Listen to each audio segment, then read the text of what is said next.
Good evening, or appropriate time of the day to you, friends and enemies. I am Richard, and this is LMTDTMFFR, or say it with me now.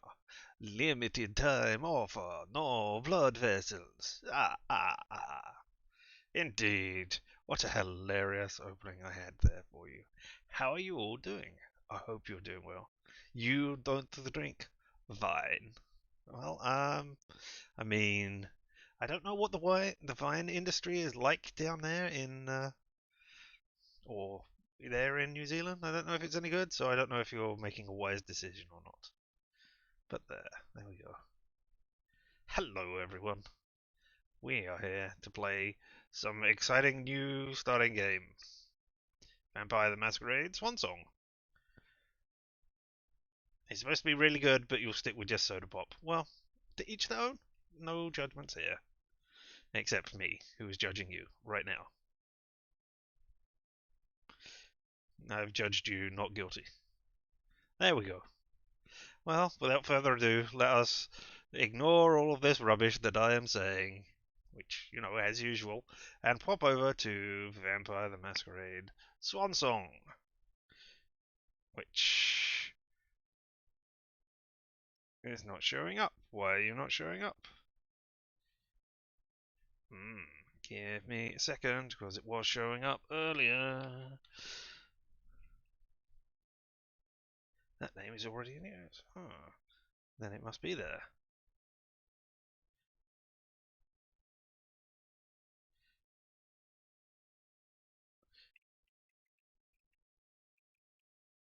Oh, I know why that's already in use.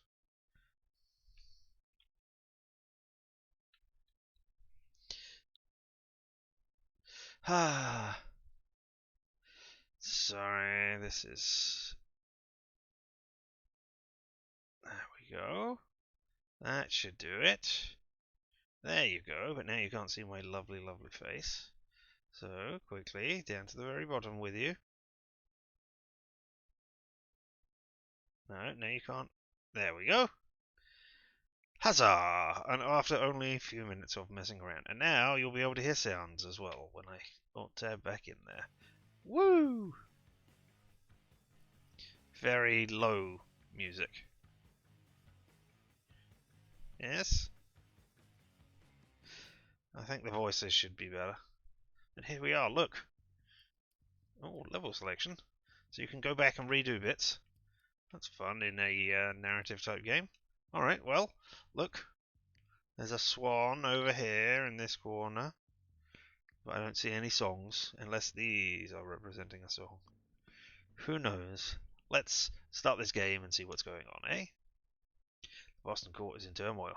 Code Red has been issued. It means a major crisis has occurred. Enim, Lesha, and Caleb are summoned by the Prince. September the 4th, 2019 at 11 p.m. Leg? Why does it say... Oh, because it's the first letter of all of the people. I guess spelling out the word leg is better than like doing it in alphabetical order and having Egla or something. Alright, press a button to continue. Vampires walk among us. Unknowing, we've built their cities, fought their wars, and sated their hunger. For centuries, these creatures have been organized into rival sects, the largest of which is the Camarilla.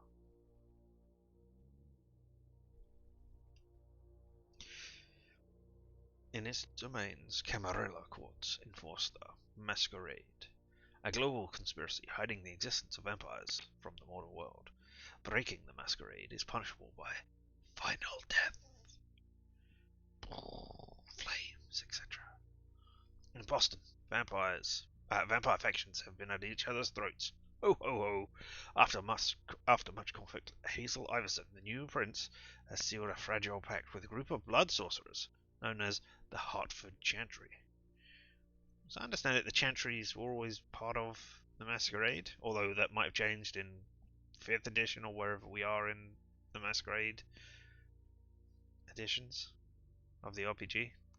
This alliance will not only provide stability to the domain, but will hand the prince the blood trade. Trafficking of blood and mortal victims that serves the needs of Vampire Elite. Tonight, the undead will celebrate! Yeah. And then, that's the name of the company, rather than a place or anything else. I'm not reading out that stuff. You can see it. Just get this going.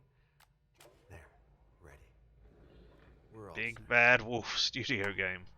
Now, to begin, tell me, what do you see? Nothing right now. I don't know. Okay. Try this. Focus on your vision.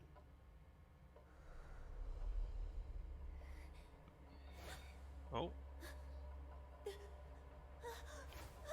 Oh, another dead body? No, it's happening. No, it's too late. It's too late now.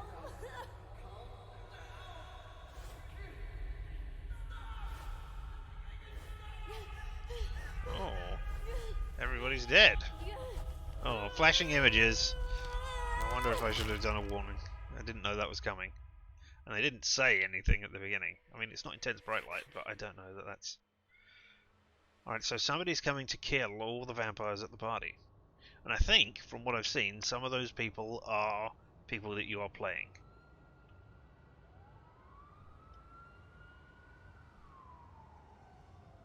They're all dead, Dave. Everybody's dead, Dave. Everybody's dead.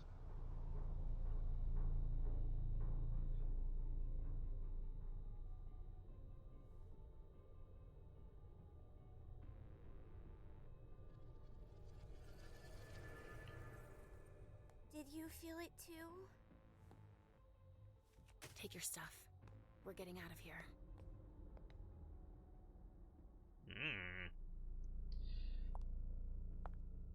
Well, there's somebody who was dead in the visions. We've got a problem.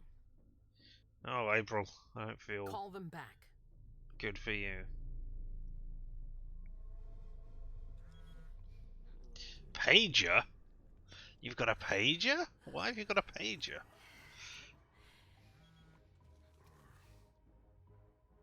And I think you were dead in the vision as well.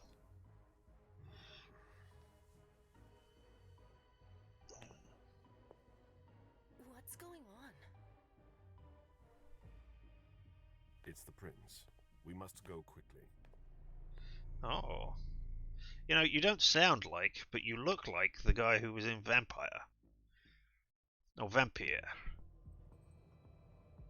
11 PM at the prince's quarters. Come on. Damn it. Hurry up. Calm down. Maybe it has nothing to do with the party. Rebellious You know star. full well I was in charge of it. If anything goes wrong, it's my head on the chopping block. Fuck.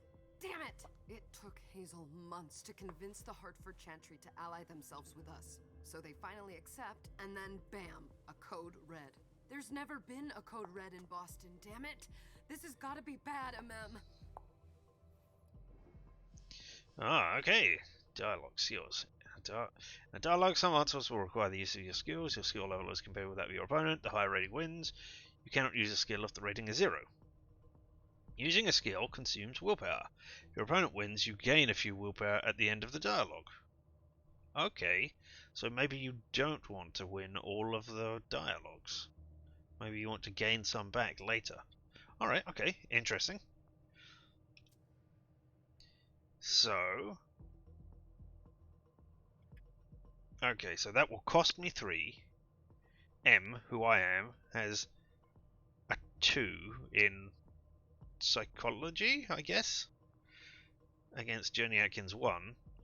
But if we try to use persuasion, we have 0, and it would still cost 3, and we got no chances. Or will it cost 3? I assume so. Alright. You have nothing to hide. Let's go with a win to begin with to see how this works off. And, you know, start as you mean to go on.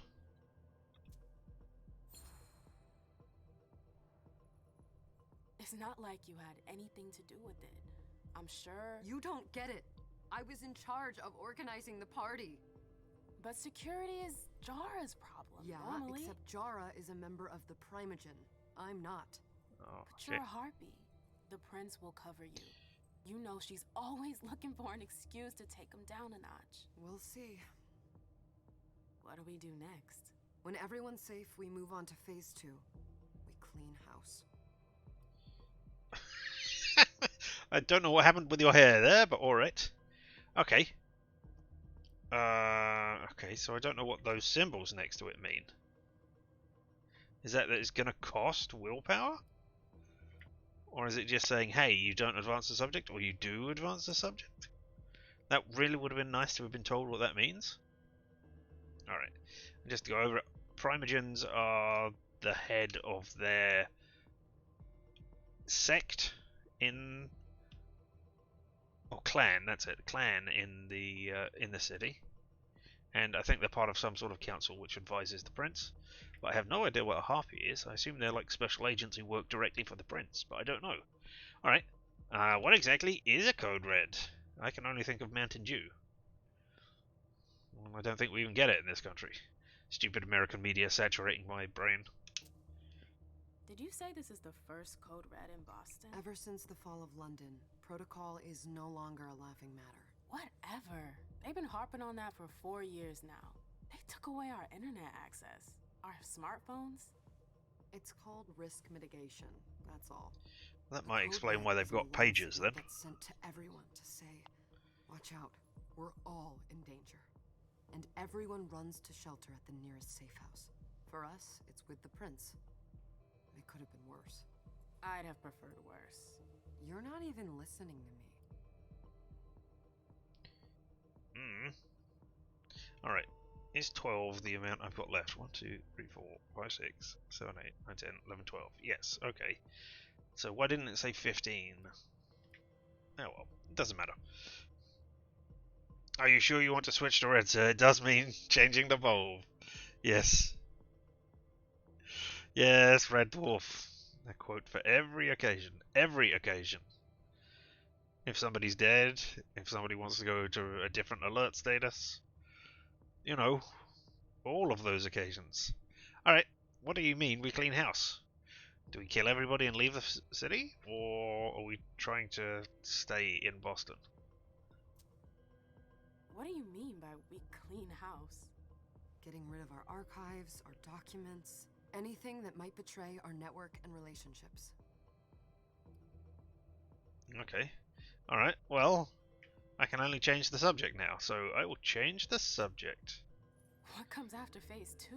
Just pray that it never comes to that. Come on, tell me. We run, we leave everything behind, and we go into hiding. As far from here as we can.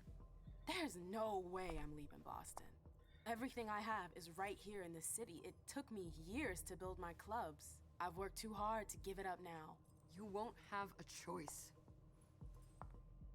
I know you hate coming here. Are you gonna be alright? What do you think? I know how to behave, Jay. Yeah, I know.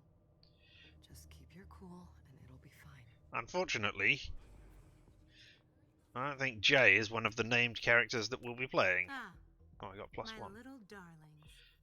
You're here at last. So, you know, maybe The she'll be fear dead. that something horrible had happened to you terrified me. No call for theatrics, April. The prince asked to see you as soon as you arrived, Amim. I wouldn't dilly-dally if I were you. Alright, well, here we go. Ah, they're main characters, and there's April. What have we got to say about April? Wow, there's a lot of information. She's the first herald. She's from the Toreadors. She's the 12th generation. She died in 1999. Sire was Robert S. Ziegler. Born in 1970s, played fishing village, studied fashion in Europe. In New York before learning to train prestige fashion houses across Europe. On her return to Boston in 1998, she founded her own high fashion, unique anti-conformist elegance of her creations to draw the attention of the divas of Boston. They naturally invited April into their social circle, where she found herself intoxicated by their charm. April found an inexhaustible source of inspiration in the members of the Clan of the Rose. The Trap. The members of one of the clan was a well-known art dealer whom April met and became enamored with. Their boundless passion pushed her to accept an embrace that she understood nothing about after only a few months. However, her lover and sire quickly lost interest in her after the pride flaunting his conquest in the most fashionable spots in Boston. The first years of April's own life were spent alone in solitude. She found refuge and support in one of the Emmons clubs,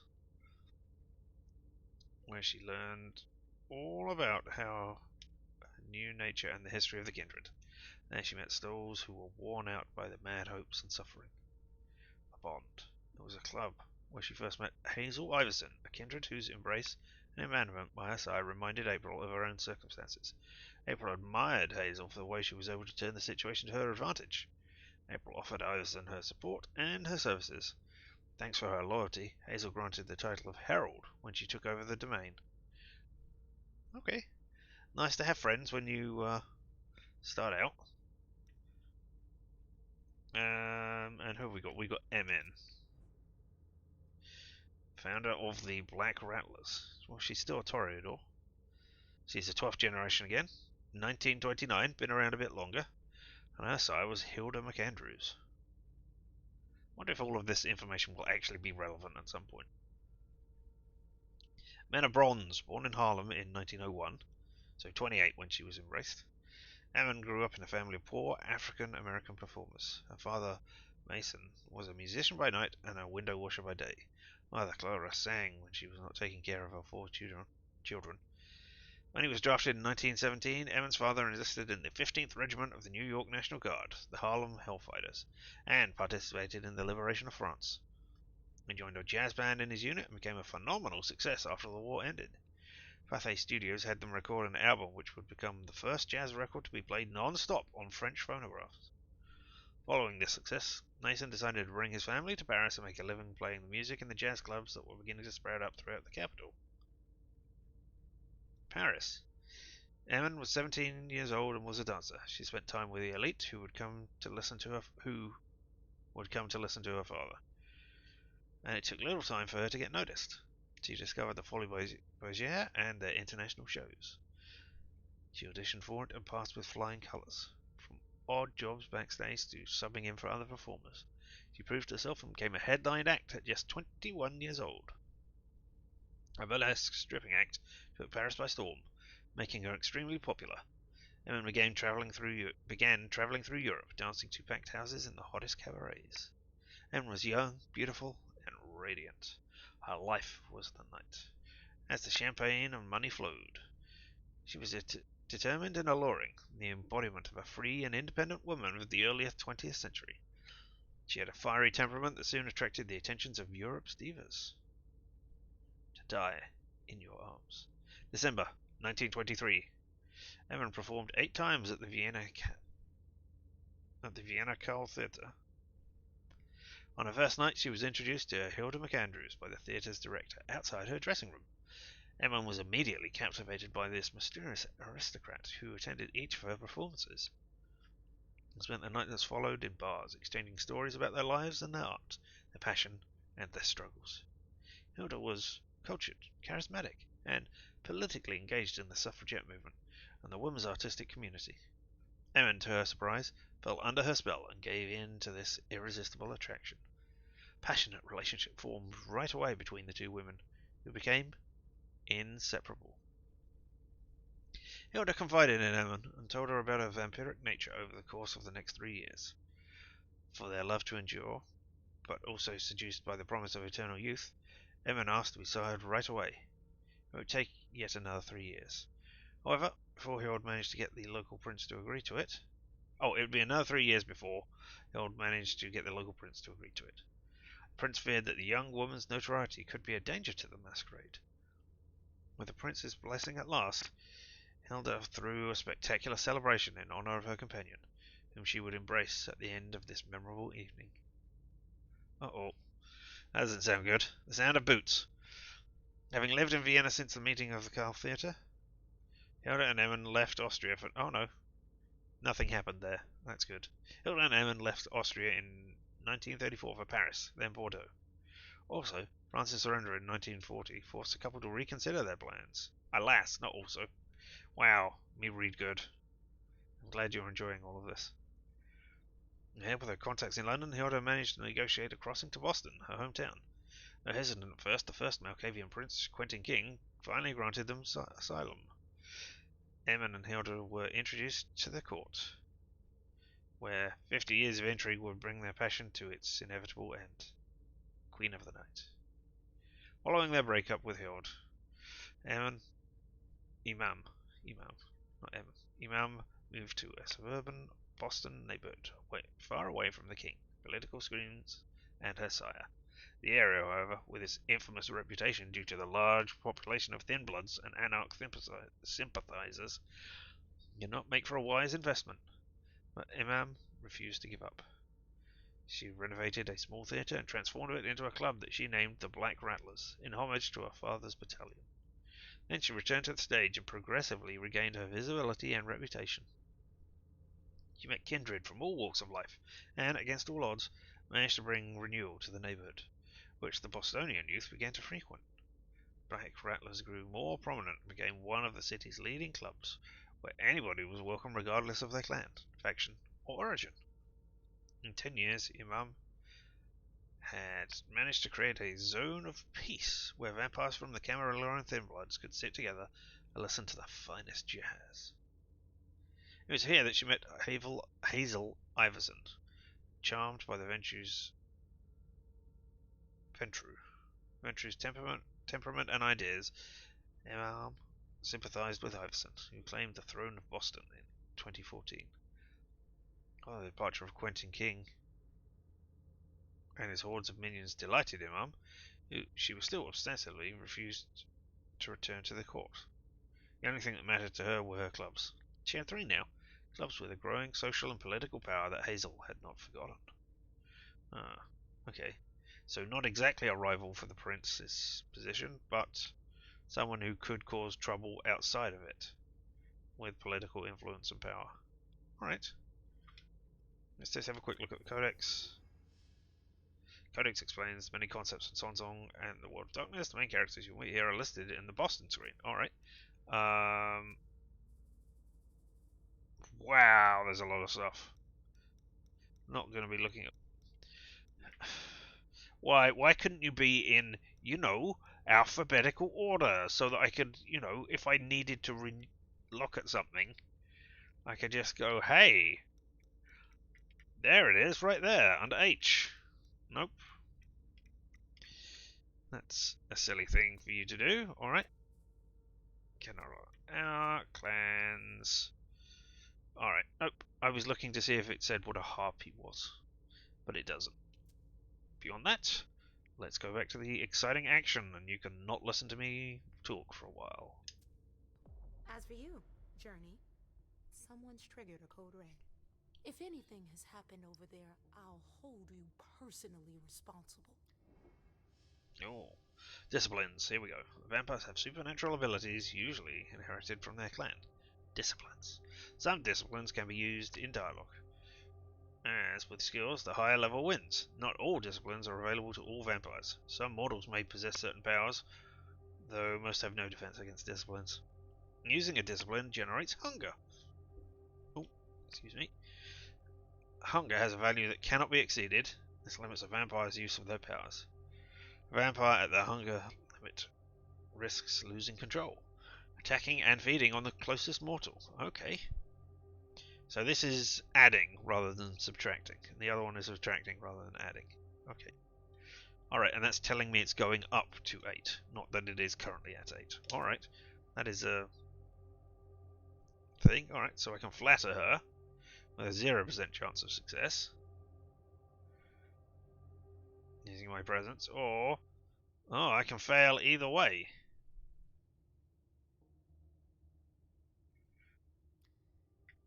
Persuasion of 0. Success 0. Can I not choose that one? Is that why that one is blanked out?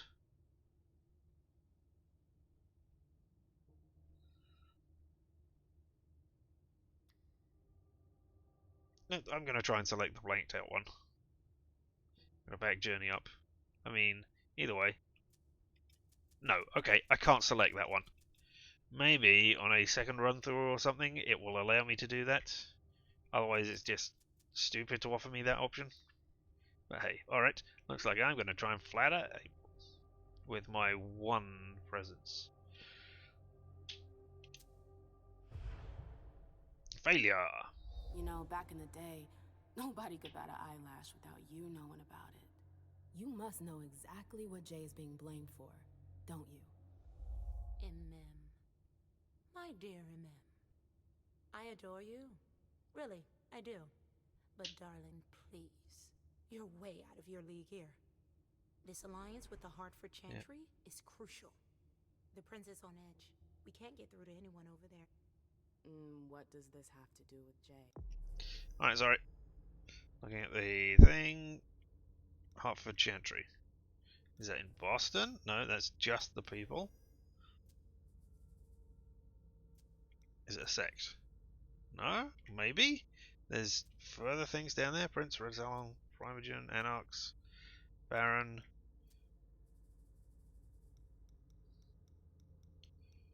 Hartford Chantry. Why is that in here? Alright. While New England certainly isn't lacking in vampire strongholds, the Hartford Chantry is the most famous Tremere haven. Direct rival to the Salem Chantry, Hartford has held its own for several centuries, during which it was subject to infighting, enemy attacks, and turf wars. Its influence, which fluctuated over the years, greatly increased under the reign of John Rhys, who led the domain until 2014. His successor, Denob Osborne, seems intent on maintaining the same momentum in the years to come, as demonstrated by the recent détente between Hartford and Boston. She was in charge of the whole thing, for goodness sake. Listen, both Trait of you. gain put her in her place. From now on, I don't want to hear another word out of either of you. The prince is furious. Journey, you're coming with me. I don't see why. And as for you, Hazel wants to see you. Right now.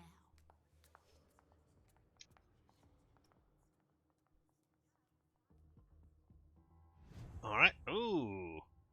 Now I have answer the prince's summons. Find out more. Emma and Lewis. I did that, didn't I? Did I gain some extra things? No. Good. Alright, and we got a trait, was it, or a talent? Team 1, the Prince's Quarters. There we go, traits. Traits are positive or negative effects that influence the abilities of characters in question. Traits are only revealed once they have been earned as a result of an action, a character choice, or a consequence. We've got Hunger. The Hunger level, whether low or high, confers temporary traits that affect the character's abilities. Okay. Interesting. As it rises, the Suspicion rating creates more negative traits that increase the difficulty faced by the characters. Alright. Don't be made suspicious. And we have put in her place. Emma has encountered others more powerful than her, for now. Something to strengthen our mind for future challenges. Plus XP, minus 10 to the next experience cost for the mental attribute. Okay. That's interesting. Alright, onwards. Whee! Right. It's gonna be a long night. Okay, this is slow. I have... Miss Lewis, welcome. Can I help you? No, guess not. Good evening.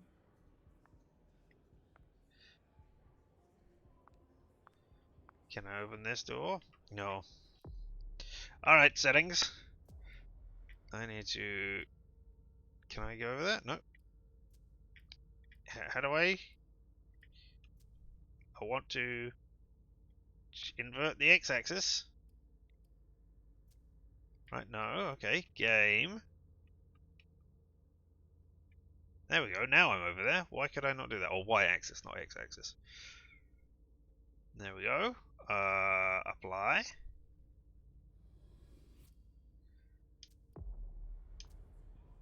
Yep, that's better.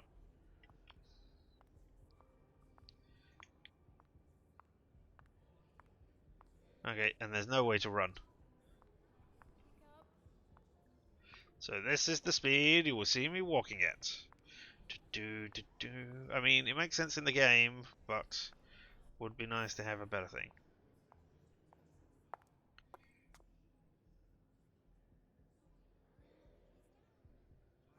I don't know who you are. I don't know who you are, or you. Oh, you're somebody I can be playing later. I'm not sure who you are. Who's she, Caleb? Mem Lewis. She smiles like a toreador. Letters etched in bold right upon her teeth. What about that bearded guy who's swallowing his bile? Dejan Siaka. A Tremere warlock, then? Keep him at a healthy distance. With a sideward glance, he could make the blood in your veins Eternal boil. Protector. Is court attendance usually this sparse?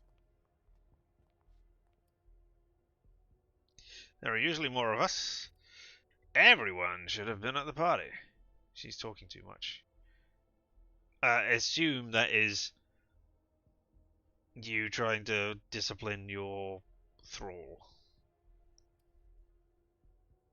Everyone should have been at the party. We should have all left by now. Are you worried about the code red? I'd hate to be Caius right about now. Why? He's second honcho of house security. This promises to be a busy night. I know what you mean. It's one thing to have been told that the Nosferatu don't age well. It's another thing to see it for yourself. It's by no fault of their own. Do you think you'll be able to ask the prince tonight if you can embrace me? No. Now is no longer the time.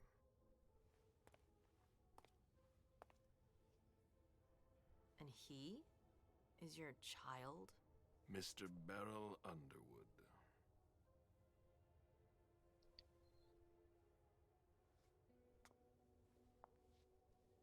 Okay. He's a real shark. He's one of the members of the Primogen. I want to talk to her about it. Okay. Oh, and you've got different stats, of course. You've got 15 willpower and 0 hunger right now, because, as we saw, you were feeding before we got here. Okay. So he's a member of the Primogen, is he? And I'm an Eternal Protector. Does that mean I'm better than him, or worse? I mean, he's my child. He's lesser than me. Or, at least, his powers should not be as great as mine. As he is from a lesser generation. As I understand, the powers get weaker as they go down the line.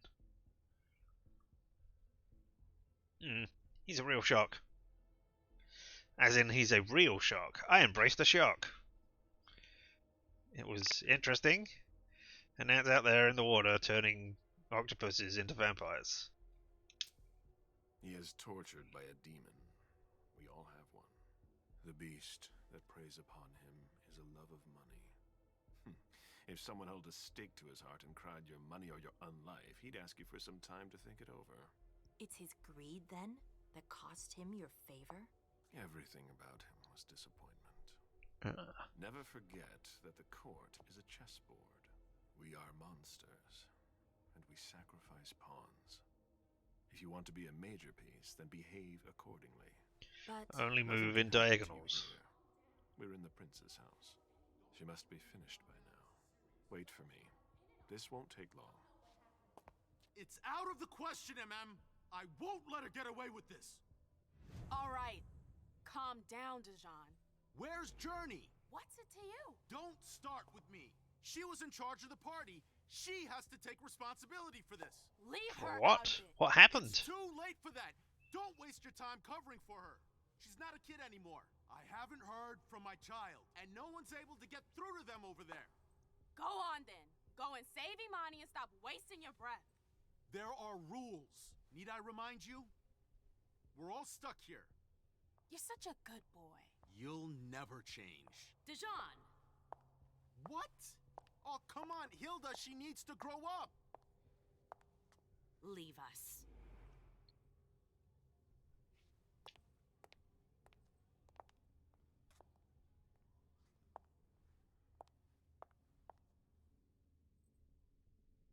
don't need your help. Ma'am, What? please. Stop calling me that. I was worried about you.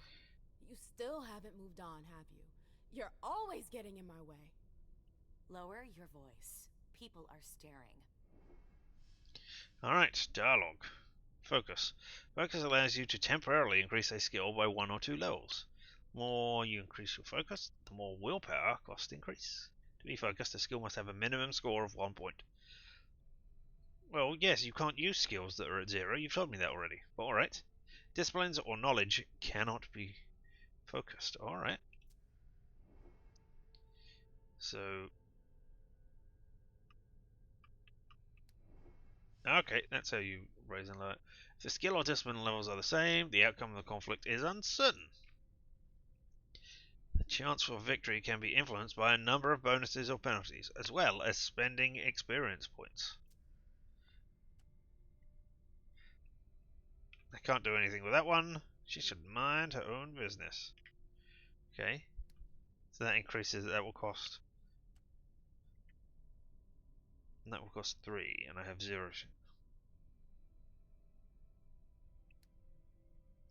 No, I want to gain some back. I will tell her to mind her business. Continue the antagonistic relationship with my former lover? That was who you were, yes? Oh yeah, now I can look at all these things. Well, we've seen these ones. Hilda McAndrews, Toreador, 11th generation, 1788. Side Marie, Marguerite, Carole de Rossomont. I'd like to... wait, gameplay? Oh! Okay. Interesting. We can see all of their skills and stuff. MM Sire. Ah, right. Her former partner held one of the Prince's advisors, a renowned pager of an important member of the court, whose secret she knows inside and out. So she's got rhetoric, intimidation, persuasion, psychology. She's got no dominate, but she's very good at presence. Okay. Interesting. Can I... oh, right. I have to click on you. Rhetoric, intimidation, persuasion, psychology, and presence. Okay. Can I see mine? I can. Excuse me. Ah, 1 in persuasion, 1 in presence, and that's it. It's been many years since I attended the Boston court. A free spirit with considerable influence. She prefers to focus on the clubs, the Black Rattlers, the Black Rattlers. However, things could change if she were agreed to take on new responsibilities. Well, there we go. Let's not look at all of those things. Yeah, and we're going to gain some back. We're just going to fail the intimidation. Mind your own business. Oh, I can't. I literally cannot choose that. I'm being forced to do that. Okay. Alright, well, then 30% chance of success. Put in your votes now whether we will succeed or not. I'm going to vote no, not with a 30% chance. Even with this scripted part.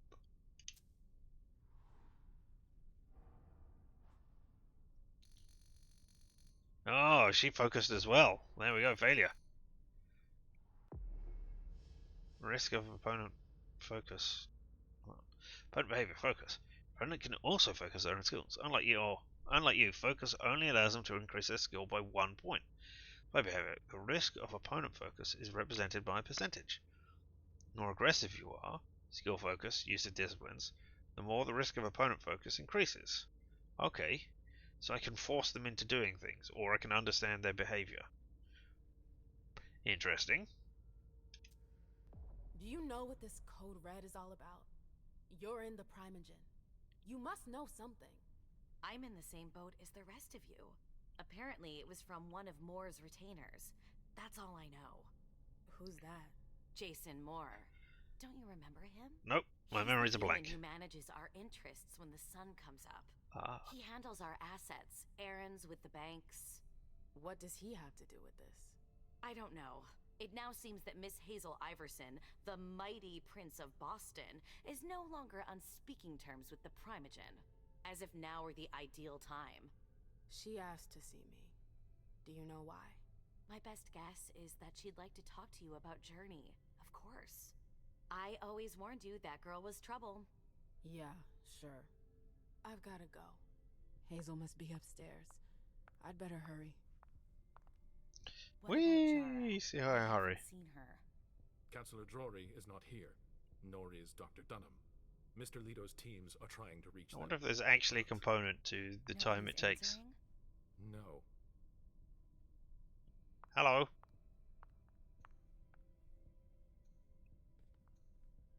Shitty night, huh? Thank you, Lazarus. Hazel's waiting. Yeah, I know. Is Hazel this way? Sorry, that's not possible. Oh, okay, obviously not.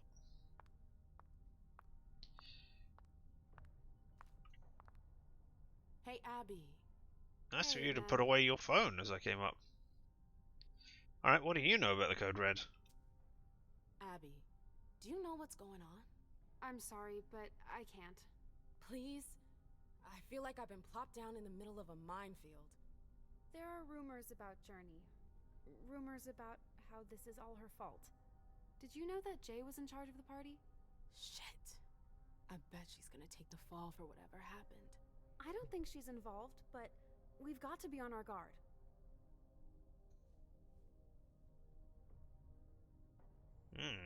Alright. They've all got such long faces. Who?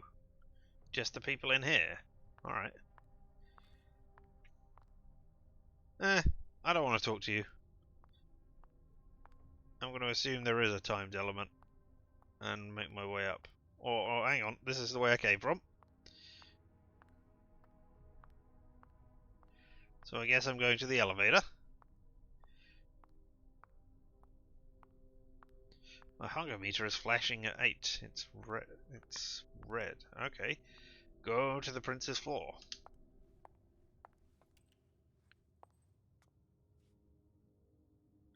What a shitty night. Hazel Take was the elevator to meet the pissed. prince. Answer the prince's summons. You can't see that. I think I will move myself down to the bottom corner in a minute. She want with me.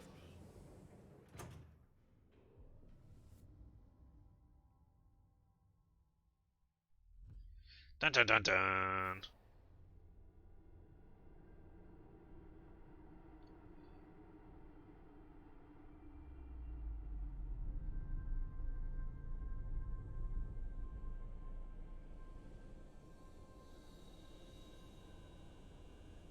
This has got to be someone's vision or something. Malkavian?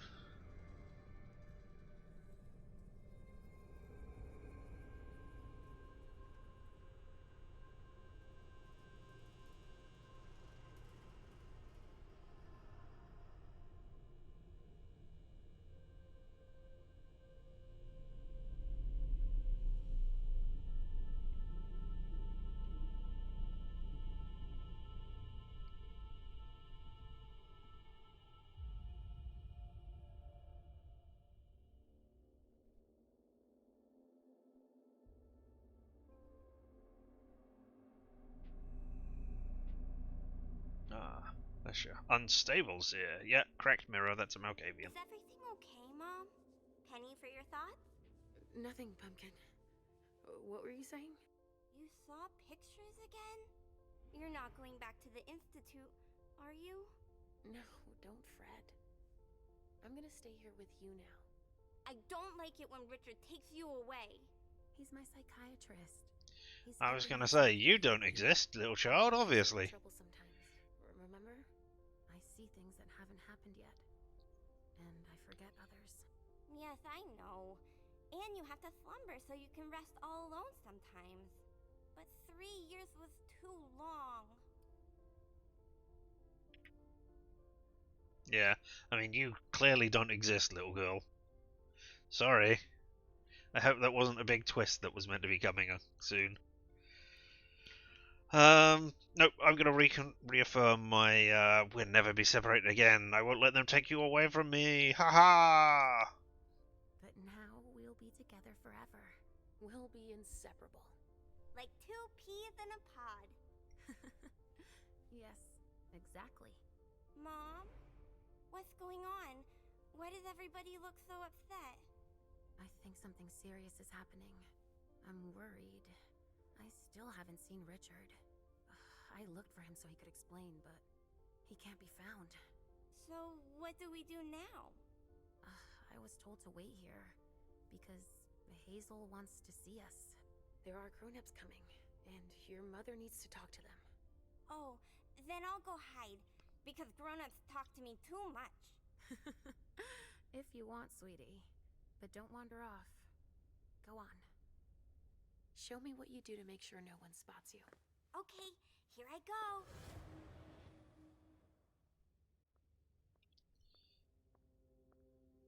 Yeah, you don't exist. Leisha. It's been a while. Hey, MM. When did you get out? Just tonight. Hazel wanted to see me. That means she's extremely worried about the situation.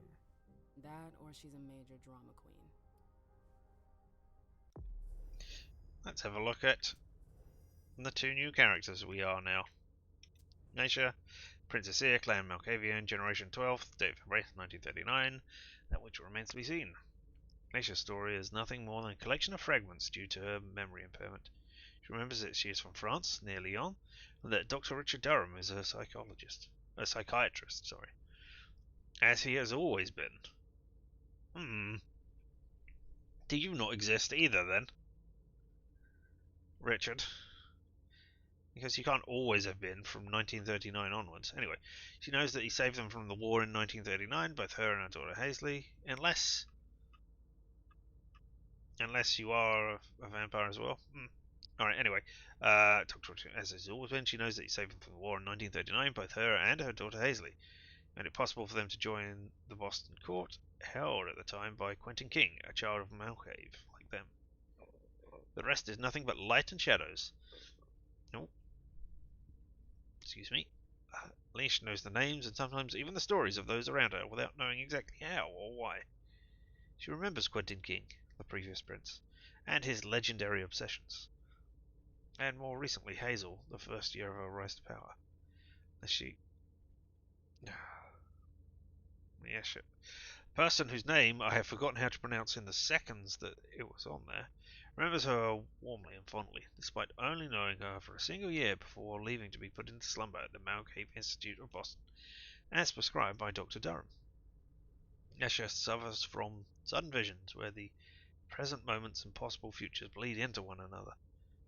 She fights her gifts of order in order to be fit to take care of Hazley. However, he does not serve the prince's plans, as Hazel views this power as a way to master fate and bolster her ambitions. And she's got psychology and dominate. Oh, so we've only got dominate and presence as the two. That was Imam's one as well, wasn't it? Yeah.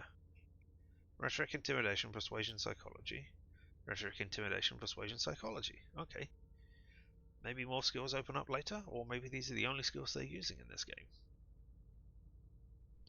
Unless she can see the past as well as the future, her gifts is always fascinating those in power. She would not be willing to give it up. She would be willing to give it up to take care of her daughter Hazley for all eternity. Alright, and what does Caleb Borzani say? Alright, yeah, he's got the same powers, but he's got 2 dots. One in dominate, one in presence, and one in intimidation. Or 3 dots rather than the 2 that everybody else has.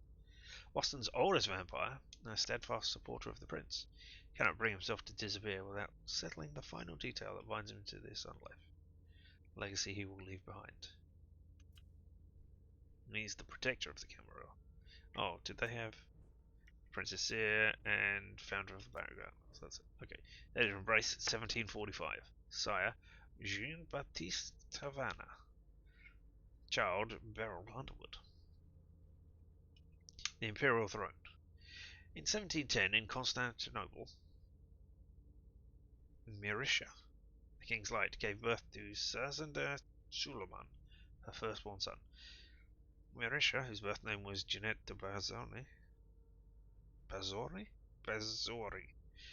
left France and joined the harem of Ahmed III, Sultan of the Ottoman Empire, the previous year, and quickly became his favourite. She was a doting mother who was constantly concerned about her child, who was destined to inherit his father's throne. Suleiman Vizbart was given an excellent education and learned about courtly life, while his younger brother, Shahzad Mustafa, two brothers who had very different personalities. While Suleiman was quite stubborn and adventurous, Mustafa was versatile and fearful. Wow, you've got a long history. The Fool. In 1730, their father, Ahmed III, became unpopular and the Janissaries revolted against him, forced him to abdicate in favour of his nephew. From that moment on, the seething Suleiman began plotting revenge in the long term to restore his father to the throne. Though he was aware of the problems this would cause, he felt that it was the only thing to do to put the rightful ruler back on his throne. His mother, having heard this, made him promise to give up the plan and disappear before Janissaries could kill him. She convinced him to leave for the west by faking his death. Suleiman secretly set sail one night in 1732. Marisha died a few weeks later out of Greece over the loss of her son, it was said. However, the truth was quite different. Having caught wind of her betrayal, the Janissaries murdered her. Oh, that's not good. New life. The boat that belonged to Jeanette the Bazori's family took Suleiman to the port of Antwerp, where, in homage to his mother, he called himself Caleb Bazori. He was adopted by a family of diamond merchants who traded between Europe and the New World, and whose newfound fortune grew rapidly. Under their guidance, Caleb sailed the seas in search of new business ventures. He honed his knowledge of astronomy and mathematics, forged relationships around the globe, and used the opportunity to weave an impressive web of influence. His business dealings brought him in contact with aristocrats, whose conventions he mastered, as well as with drunken sailors whom he learned to manage. Out of necessity, he became a leader. His natural authority and his ability to adapt won him respect. Little by little, his life on the deck of the ship became his only source of pleasure. He never set foot in his native land again. It was through sailors that he learned of his mother's death, followed by that of his father, and finally his brother, Mustafa III's ascension to the throne. The throne that could have been his, family that he could have saved. No matter how far he sailed, these thoughts were always with him. The Embrace.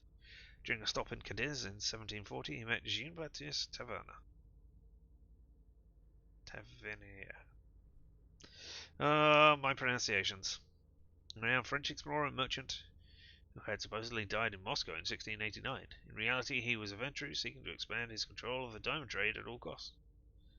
The collaboration between the two men proved to be fruitful, even beyond Tavernier's expectations. Bazori's effectiveness and his discretion delighted him. In the space of a few years, their professional dealings were enriched by secrets. Alright, and the young sailor saw in his mentor the father figure he never really had. One calm night, after a particularly turbulent Atlantic crossing, Caleb opened up to Tavernier a bit more and told him about his background. Tavernier understood what appealed to him about his young sailor, his nobility, which, although hidden, naturally emanated from him. Wow, okay. We're going down the divine rule, are we? Alright. Thought came to Tavernier, who had never sighted anyone before. He began to treat Caleb like a true member of his family and spoke to him about the occult to gauge his reaction. Then came the thorny issue of revealing his true nature. Tavernier portrayed the embrace as a gift. It didn't take much to convince the young sailor of the value of agelessness. Caleb accepted. His embrace was painful and bitter. It took him several days to be able to tolerate the beast that would gnaw at him for all eternity. Taverner's attempt to focus his childhood anger on the revenge he would get against those who deprived him of his throne, but Caleb did not see things that way. His thirst for justice was replaced by a disgust for humankind and a growing disinterest in their affairs. He now wished to rise above the kind, to use his eternity for previously impossible purposes. His sire, who saw a certain interest in it, let his child experiment. Caleb spent half a century roaming the seven seas of the globe, getting rich by acquiring diamond mines and trading companies. He toyed with the laws of men, but scrupulously respected the principles that Taverna had instilled in him. The mutually beneficial and balanced relationship continued until the early 19th century. Then, a hunter's instincts. Under the pretext of wanting to share his love of nature and the great outdoors with Caleb, Jean-Baptiste invited him to go to the Mauricia region to meet an old acquaintance of his, the explorer Toussaint Charbonnier. The gangrel chose to establish his den in the heart of the forest and lived like an animal. Despite his size intentions, Caleb had difficulty finding Charbonnier. After a physical encounter, the trapper understood why Taverna had sent him this venture. So he attempted to share his connection to the animal world with him, as he had done with his sire before him. While Caleb was not interested in his ability to communicate with animals, his talent at tracking prey seemed more worthy of a kindred. It even proved to be a necessity in the middle of the forest for a palate as refined as his, which was not to be satisfied with just any kind of blood. In practice, Caleb was able to track down his prey on his own. Charbonnier even trained him to differentiate the essentials of a mortal from that of a kindred, and even from that of a lupine. The onset of the winter season forced the men to part ways. Charbonnier headed back to the Pacific. Mazori returned to civilization with a new skill. No, he would never reveal this to his sire. He was thankful to him for having given him the opportunity. And settling down in Boston in 1806, with the Napoleonic Wars tearing Europe apart, Caleb met James Underwood, who, through the Sugar Trust, controlled the refined sugar trade. With the United States under embargo, Underwood's business was failing. Caleb mustered all his knowledge to organize a large-scale smuggling operation, amassing a small fortune in the process. Underwood and Bazori formed a close friendship. Beryl Underwood was born in 1807 and inherited his business from his father James when he died in 1833. Caleb knew Beryl, as he had watched him grow up. The 26-year-old heir asked the man who he viewed as his mentor to stay with him and help him. Caleb agreed for several reasons. Respect for his business-minded mortal whom he deemed worthy of his interest, his honor that urged him to not abandon the relationship he had with James, and the profits he could make. All about that money. Which is interesting given that the other guy that you said that Beryl was the one who was greedy. He felt his future lay in the New World, that it was better to settle there as soon as possible. It was with the agreement of his sire that he moved to Boston for good. Tavernier sensed that Caleb had made great progress, and it was clear that the student surpassed the master. He felt a kind of pride in this. Keeping his distance, he remained in regular contact with his child, treating him as an equal.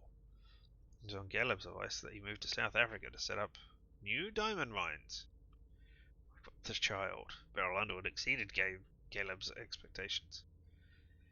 He was more talented than his father, and the venture had something to do with it. But a vampire cannot become involved with a mortal over a long term without compromising their identity. Over the years, Beryl's doubt led him to question Caleb, gave him a frank answer, admitted his monstrous nature to him. This was far from apparent to Beryl, who became more determined and asked Caleb to give him the embrace. Caleb had never thought of siring a child himself, so he put off the decision and did not accept until 1869. Beryl's embrace was quick. He immediately felt empowered.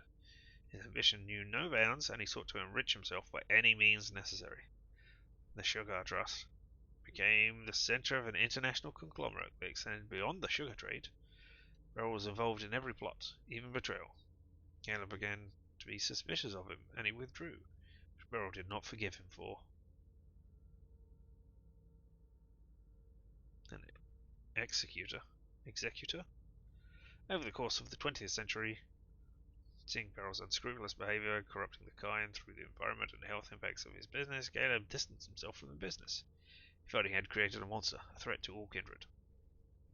Quentin King, the Prince of Boston, offered him the position of executor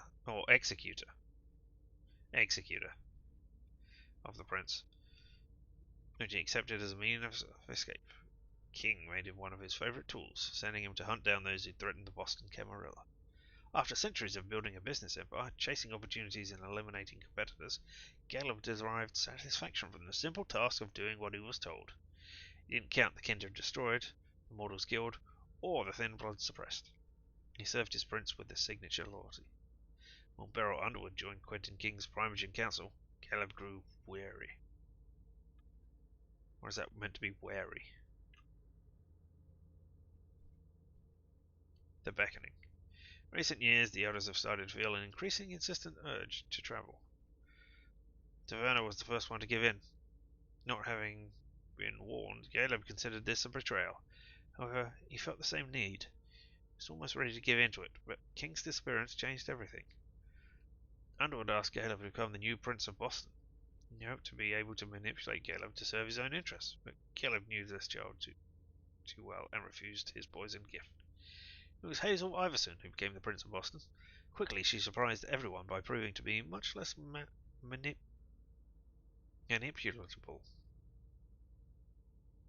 Shouldn't there be a T in there? Or it should be malleable? Unexpected. Anyway, which was a pleasant surprise to Caleb. He then decided to put himself at her service. Iverson was happy to have a renowned ally like him, and accepted. One last wish. His interest on the Camarilla was his kind was renewed as this new prince seemed to hold her own and have great plans for the future. It was during the same period that Caleb heard about a young mortal who had just graduated from MIT and gone to Silicon Valley to found a startup, specializing in the blue economy. I don't know what that is. Alright. He inquired about her and finally met her. Finally, he won her trust and offered to make her his ghoul, with the aim of embracing her in the near future. Hoped to make her the counterpart of Beryl's self-destructive drive. However, Hazel Iverson did not subscribe to the same policy as Quentin King, not grant the right to sire so easily. She even saw it as a way to maintain control over her precious Caleb, who was forced to wait. Consumed by the beckoning, he could no longer bring himself to leave without having repaired what he considered to be his greatest mistake. Alright, so now we know all about the three of them. That's enough for now. Have you got any traits? Oh, excuse me. Well, we're playing as Lesher at the moment. The Shah, however we're pronouncing it. The beast is sated. The thirst is slaked, which is minus 10 success in intimidation tie, plus 10 success in psychology ties. Oh, okay. Interesting. Onwards.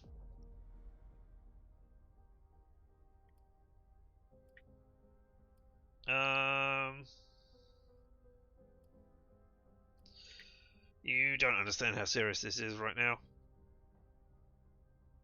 Hopefully I won't do any more reading. You shouldn't make light of the situation. Believe me. Wait, I'm not playing. There aren't many of us who have experienced a code red and survived. Thanks for the heads up, Professor Bazori. First Siaka, now you. Why won't anybody give me a break tonight? Maybe you asked for it. Or maybe if you behaved in a manner more appropriate to the circumstances and our setting, then you'd better understand why everyone is so nervous. Maybe if you could control your floating hair. Alright, so now this is a thing that I am making. Yeah, Dejan asked for it. He was getting in the way and generally being a horrible person towards me. Siaka jumped down my throat. Was I supposed to let him take his nerves out on me? No, I'm sorry. That's not how things work, Bazori. We must all remain calm and accept any help we can get, even from the most unusual sources. That's surprising to hear, coming from a blue blood. At least your certainties come from a more solid source than a prophecy from a child of Malkov. You don't know what you're talking about. All I'm saying is that whatever the problem is, your hallucinations aren't gonna help us solve it.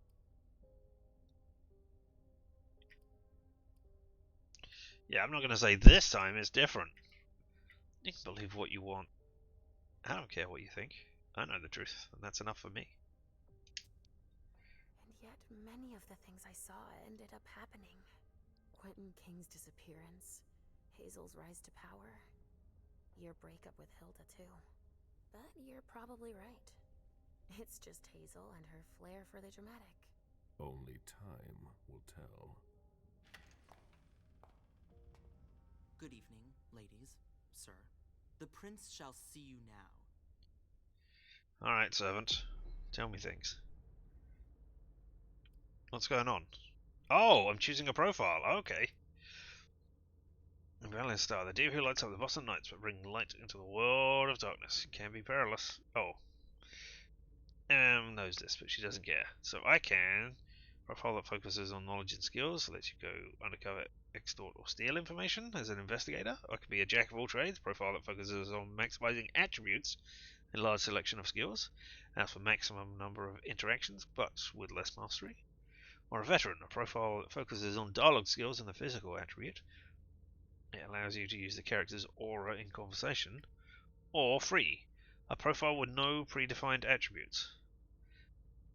I mean, I'd really like to do free and see what all the attributes are before I come back and choose one of the presets.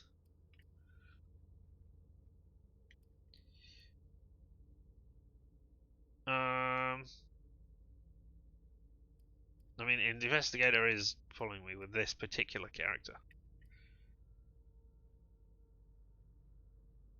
See, undercover, is she going undercover? I don't know, she likes to stand out and be things, so... Yeah, I think Veteran is a better selection for her. So, Lewis, or Louis, as you were in France. So you are going to be a veteran this time around. Here we are. As start of the scene, previously earned experience can be spent to improve a character's abilities. These abilities are divided into two areas, the character sheet and the discipline sheet. Each attribute affects a list of skills and disciplines. Attributes increase the chance of victory in case of a tie. Improving them also decreases the willpower cost of focus. Okay. Knowledge. The use of a knowledge skill does not have a willpower cost. They cannot be improved using focus. Alright. Okay, and now I have to go to the discipline menu. Alright. Discipline sheet contains the disciplines the character possesses. Experience points invested in a discipline increase the level and can provide additional powers.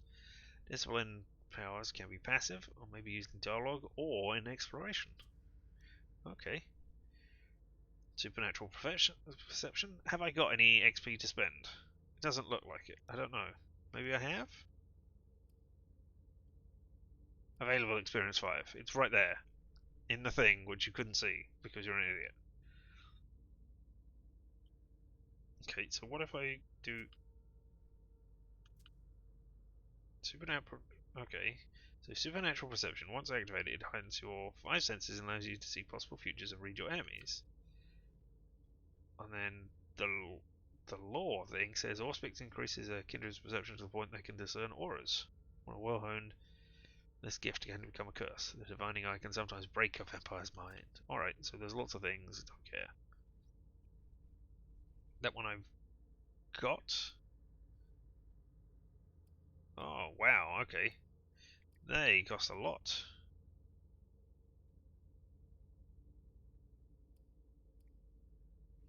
Wait, plus 1 Auspics. Does that mean it increases my Auspics by 1?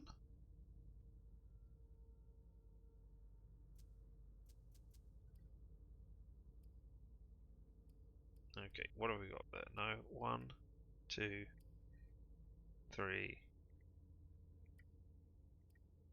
So yeah, they all increase. So buying a new power increases it, it looks like. Alright, interesting.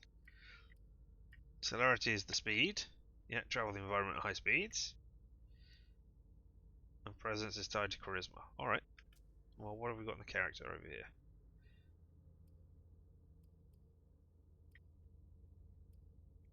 No, okay, it doesn't look like I can increase anything. Because I've only got 5 XP. Oh, I could increase mental, because that is minus 10. Do I want to do that? So at level 1 I've got a 30% chance, at level 2 it's a 46% chance, at level 3 it's a 58% chance, and focus costs less. It costs -1 willpower to focus. Alright. I am understanding you now. Alright, all of those things are exactly the same. Can I cancel all? If I press Y, cancel all to hold? No, I've already selected my thing.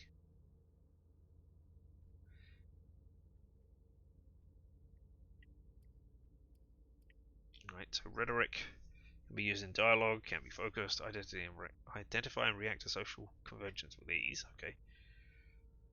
Intimidation, persuasion, and what's psychology then? Convince others to do what you want by playing off their emotional weaknesses and behavior. So what's persuasion then? Convince others to agree with your point of view with logical arguments and appealing to their emotions. Okay. Technologies can be used in exploration. Okay, so you can operate a computer. You can go somewhere. Can't be used in knowledge. It can't be used in, or deduction. Sorry, can't be used in dialogue. Can be used in exploration. Can't be focused. Asks you to make accurate inferences from one or more clues in the environment.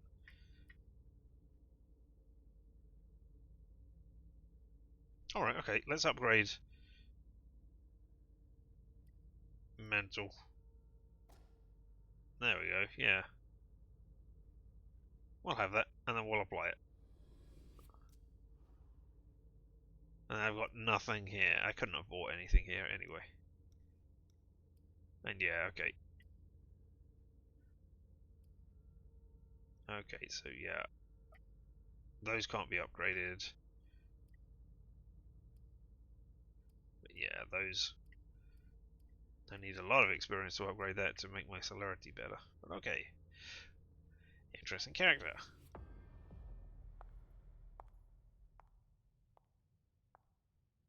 How did you get in before me?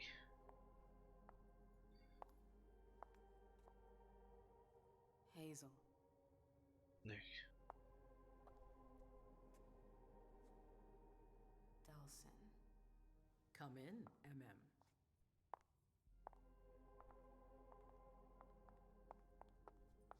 I wanted to have a word with you. What can I do for you? I'm glad you're here. It's been a long time since we last saw each other. Tell me, where were you tonight? Like everybody else, I suppose. At home, getting ready for the party. How fortunate you weren't running early. Why? What's happened? You know what the Code Red means. There was a breach. This is intolerable. These agreements were supposed to celebrate the power of my court. Instead, I've been made to look a fool in the eyes of my allies. We'll have to increase our diplomatic efforts with the warlocks. Send new emissaries to Osborne. What's that got to do with me?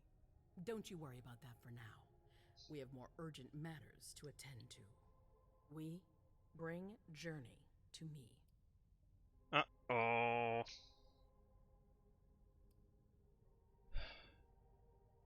I'm going to stick up for my friend who's inevitably going to die by saying, it's not her fault.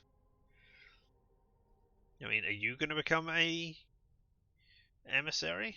Is that where they're going to ship you off to after this has been done? So that you can't be looking for revenge or its spiteful petty way to take a shot at the prince? She hasn't done anything. Hazel. I'll be the judge of that. Still don't know what happened in the Code Red, though. Alright. You be the judge. I advocated on her behalf as best as I could. Yes, my prince. I'll be right back. I didn't bring you here just for that. I have something to offer you. I'm listening. It's about the Primogen Council. You know everyone who's in it. Beryl, Richard, Hilda. Their support was much appreciated after the disappearance of the previous prince. Quentin King. But now, they've become an obstacle. It's been going on for months. They systematically oppose everything that I do. It must stop now. Alright, so can I focus? No, because I don't have any education. So I can't even use that one. Alright, so I'll keep silent. As I talk to you, I will tell you that I will keep silent. The Camarilla has faced many challenges in the past few years. Many of our strongholds have fallen. I won't let Boston suffer the same fate, but for that, I need loyal allies. Also, how would you like a spot in the Primogen? What? You've always taken care of your community, without ever asking for anything in return. It might be time you took a leading role in the community's affairs. Dun, dun, dun. Hilda won't let you do it. She'll never see me as her equal. Being seated next to her child? She'll feel humiliated. I'm her prince. She will obey me. She's not gonna like it. I don't care. What I'm offering is much bigger than all that. What do you think? I mean, you have come across very much as a, just doing my own thing. But slapping the prince in the face and you're saying, oh, I seem to need to think about it. I mean, yeah, I need to think about it. I don't know. I need to think about it. Time is of the essence. You're a businesswoman, I know you'll be up to it, but we'll talk about it again soon. In the meantime... I know. Jay, I'm going to go see Sylvia first. I need to clear my head. Do it. You won't be able to hunt tonight. It's better to be prepared. All right. Bring me Journey. I will. I have the utmost confidence in you, Do not fail me. You can count on me. What the hell is going on? We still don't know what happened in the Code Red, apart from there was a breach. Was it humans getting in and exposing vampires and killing them? Was it another vampire clan? What happened?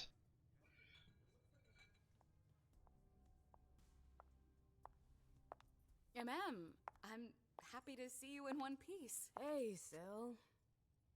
I'd like some refreshment, please. Of course, I'll get you a glass. I was thinking more like a vessel. Oh, serve yourself. But try not to damage them, okay? They're all I've got left in stock. I get it, I'll be careful. I'm right here if you need anything else. Okay. The hunt safe zone. A safe zone is a place where no one can see you. Is a place where no one can see you feed. You can find them by exploring the surroundings. Only one prey can be sent to a safe zone at a time. Oh, okay. Right. It's not that no one can see you feed. It's that when you are there, they don't care if they do see you feed. Do you think that... Now's not the time to be thinking about that. We're not the only ones freaking out. Look around. Exactly. We've got to keep our wits about us. Got it? Yeah. Alright. Oh, I wanted to have a quick look and see. Okay, so we've got characters. I don't have an inventory yet. Got traits. I've used up. No. Or have I used put in her place? I have. Oh, talents increase your abilities. Each talent is tied to a specific action. Repeating these actions will progressively unlock tiers of a talent. Okay. Use the psychology skill.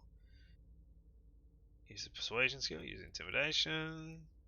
Use your presence discipline. Complete a quest without having hunted any prey.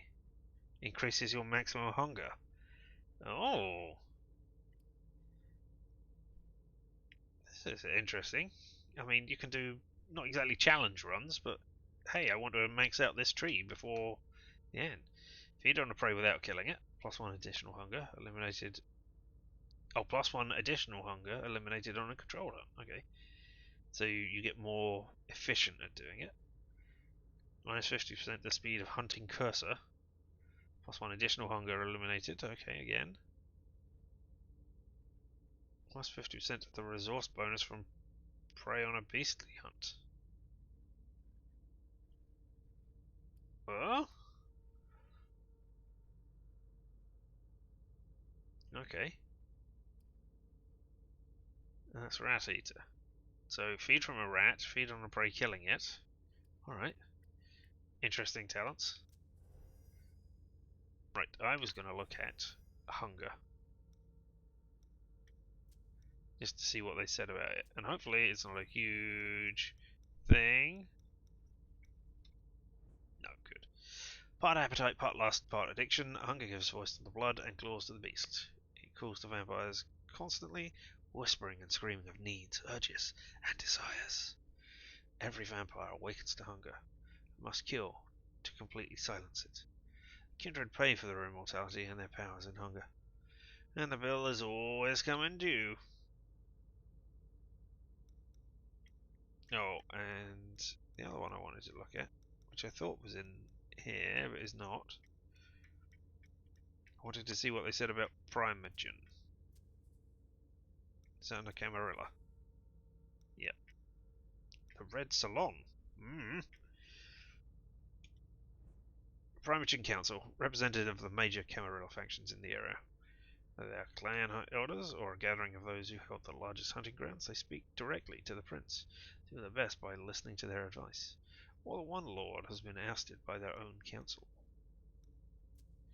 What have we got in the Anarchs? Just the Baron. Alright. The clans are all the clans we know. Generally what clans are, Bruhar are the closest to the Anarchs. They're just rabble rousers. Caitiff. I think that's clanless. Not sure. Gangrel, the people who can shape change. Machiavellian are the mad people who can see the futures and induce madness in others. Nosferatu are good at skulking in shadows and hiding because of their unfortunate deformities, I guess. Toreadors are the sexy ones. Tremere are the ruling class, the blue bloods. And the Tremere, are the blood things. Ventru are the ruling class, and Tremere are the blood mages. There we go. Alright, onwards. Let's find someone. Hey, have you got anything to tell me? I can't drink from you. The vessels are over there. Take whichever one you want. Right, I know, but I was talking to you. Oh, examine. What can I examine here? I never liked this stuff before. Why would I want it in the blood I drink now? Are we talking about... Is that champagne? I never liked this stuff Alright, before. okay. I can't skip the line. Why would I want it in the blood I drink now? Alright. Hello, people. Follow me. Yes, ma'am. Ah, you're somebody going and say, go on.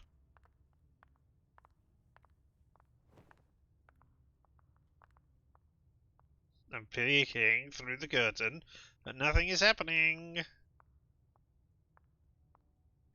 Oh well, alright, but this is a safe area, I guess.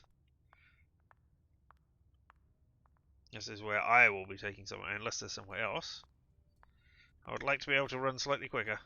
Oh, I can! Oh my goodness!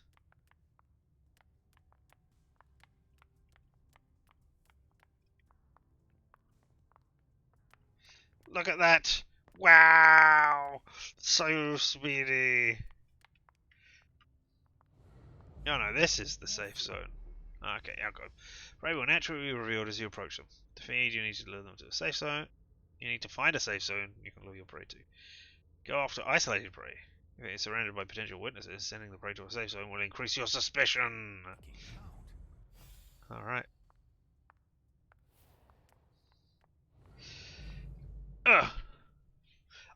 Do I know much? Sorry, I don't know when you sent that, because as you said yesterday, I am horrible at looking at things. Do I know much about them?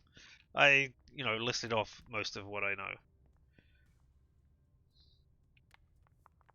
I mean, primarily my knowledge comes from Vampire the Masquerade Bloodlines, and I have read some of the RPG book. I cannot remember which edition it was, and it was so long ago that, yeah, I would not rely on any of that knowledge. Alright, hello, can I talk to you? Do you want us to... Alright, you're very timid. I'll stay here. Alright, and you, who's wandering around. Let me know if I can help. Ooh, bare-chested. Yeah, I think I want you, who's going around getting your blood all pumped up, ready. So, go to a safe zone, please. Oh, I actually pressed the button. Oh, I need to hold it. Okay, I see. Where the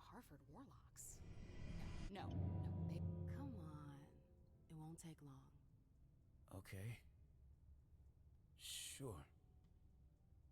Okay, it's automatically teleporting me there.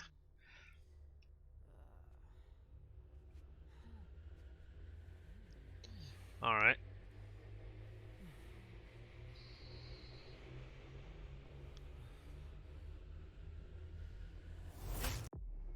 Alright, the hunt. The kiss. Vampires use their powers to charm or subdue their prey and satisfy their hunger. Feeding on a prey, you can control the amount of blood you take. Press and hold the button to increase the amount of hunger eliminated. If you do not press the button, or you don't release it before the bar is full, the prey will die, drained of its blood. Killing prey will increase suspicion. Mortals will be on their guard, while vampires will question your respect for the masquerade. Alright. So the question is, do I kill this person, or not? I'm venturing on the side of not, just because we're in the prince's area, and I don't want to disrespect the prince right out the gate. You know, maybe later. Also, I mean, it will take a while to get to the, what do you call it? The whatever the repeated thing. Trait. Talent? Whatever it is. Alright, so I need to press right trigger to do it, and I presume the bottom bar is how many points of hunger I remove, and the top bar is how much blood is being taken, I assume. Alright, yeah, there we go. I didn't kill you. Did I?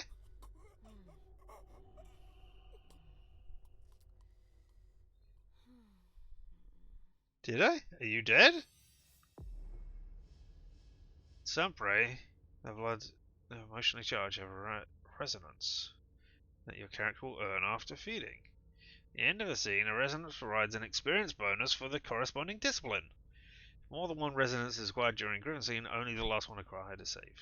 Okay. Second bite. If your prey survives, you may feed on it a second time, however this will cause them to die and increase suspicion. Alright. And I got experience bonus for disciplines.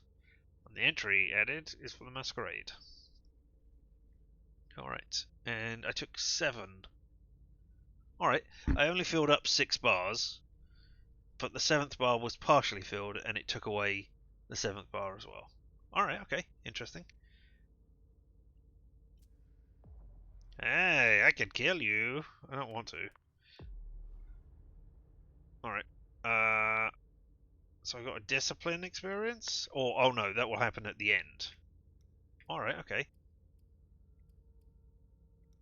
I wonder if those people would have had different things. Different resonances.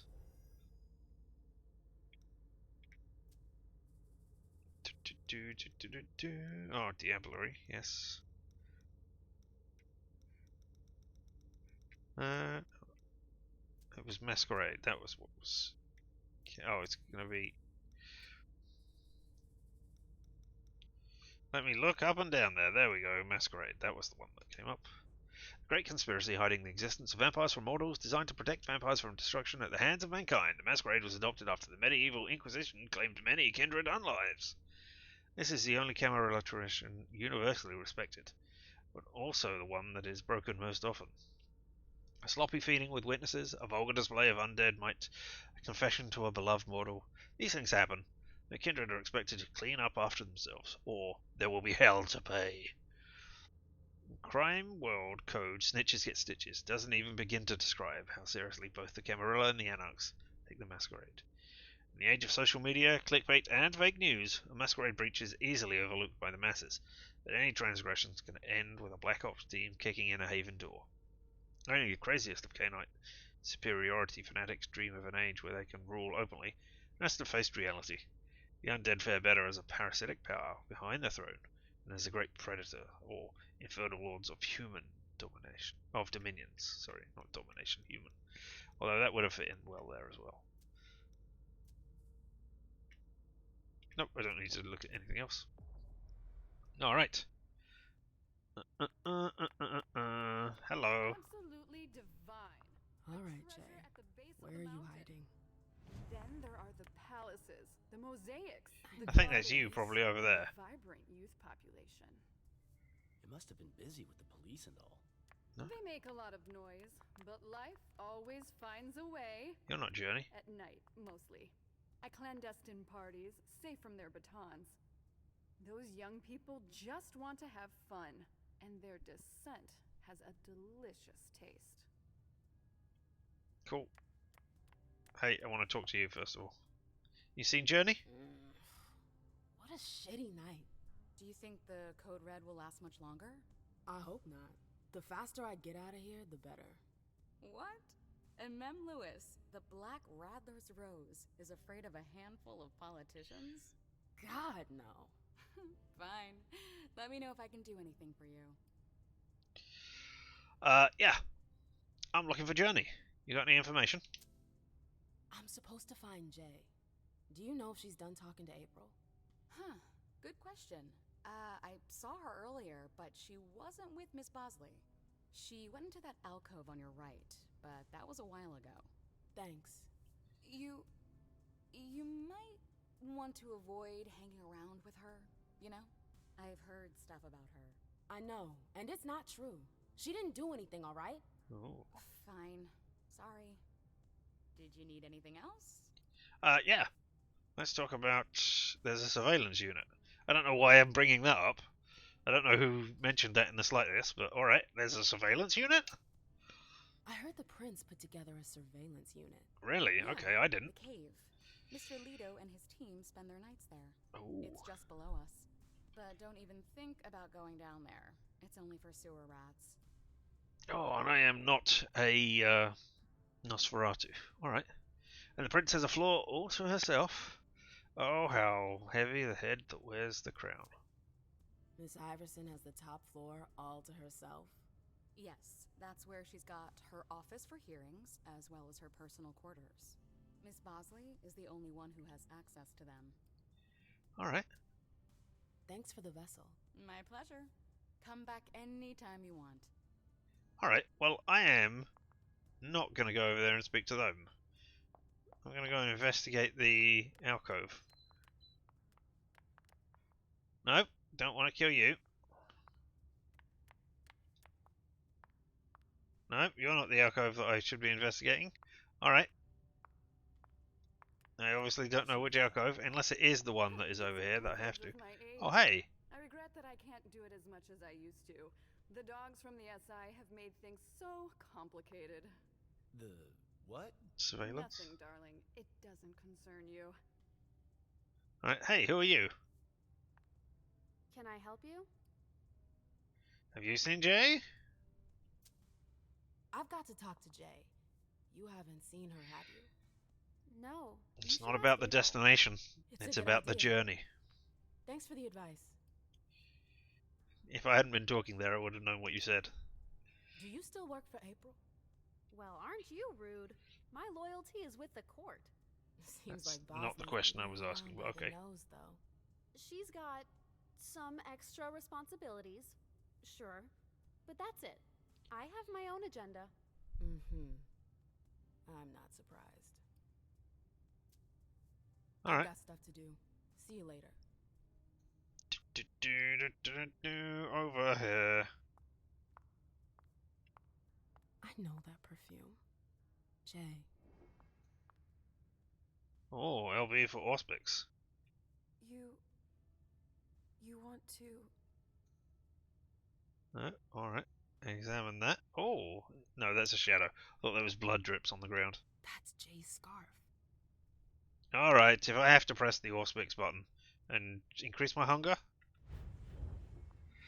Heightened senses. Auspix enhances your 5 senses. Maybe it doesn't in this one. The condition reveals new interactions, detecting sense, listening to conversations from a distance, revealing the past of objects, or even experiencing premonitions. You can also discover items that have been hidden using supernatural powers. This is exactly what I wanted Bloodlines to be doing when they were hiding their items around the world.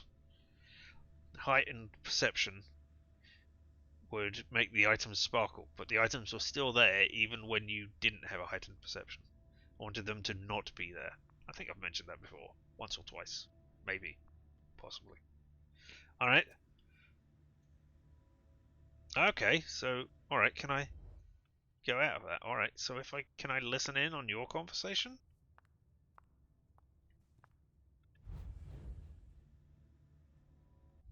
No. Ah! I've stepped inside. Victoria! MM! My little Rose! Victoria Ash. It's been so long. Alright. An eternity, you mean. And yet, look at you! As splendid as always. I've learned from the best. Adorable. How are you? This is a rather depressing night for a reunion. Turn the question around. I'm doing okay, but how about you? Aren't you worried about the things that happened here? Oh my god, the things that I've heard that have happened to you. What about you? You chose a bad time to visit us. Oh, don't remind me. To think I was so happy to return to Boston after so many years. Ugh, the trip was to be amazing. Hey, the night's still young. It might be nothing at all. You're right. Everyone is so tense. It's starting to rub off on me. I hear business is going well for you. Your Black Rattlers are making quite the splash. You can be proud of everything you've accomplished, darling. Your name is on everyone's lips. Thanks. That means a lot coming from you. I'm really happy to see you again. I wish I had more time to talk. Is there something stopping you? You could say that. No, I wouldn't say that. Acquaintances is in hot water. I wouldn't have said anything. I need You to keep help your mouth shut. I'm going to give you a piece of advice then. Don't waste your energy helping others. Let others handle their own problems. Their mistakes aren't your business. Oh, I don't agree with that.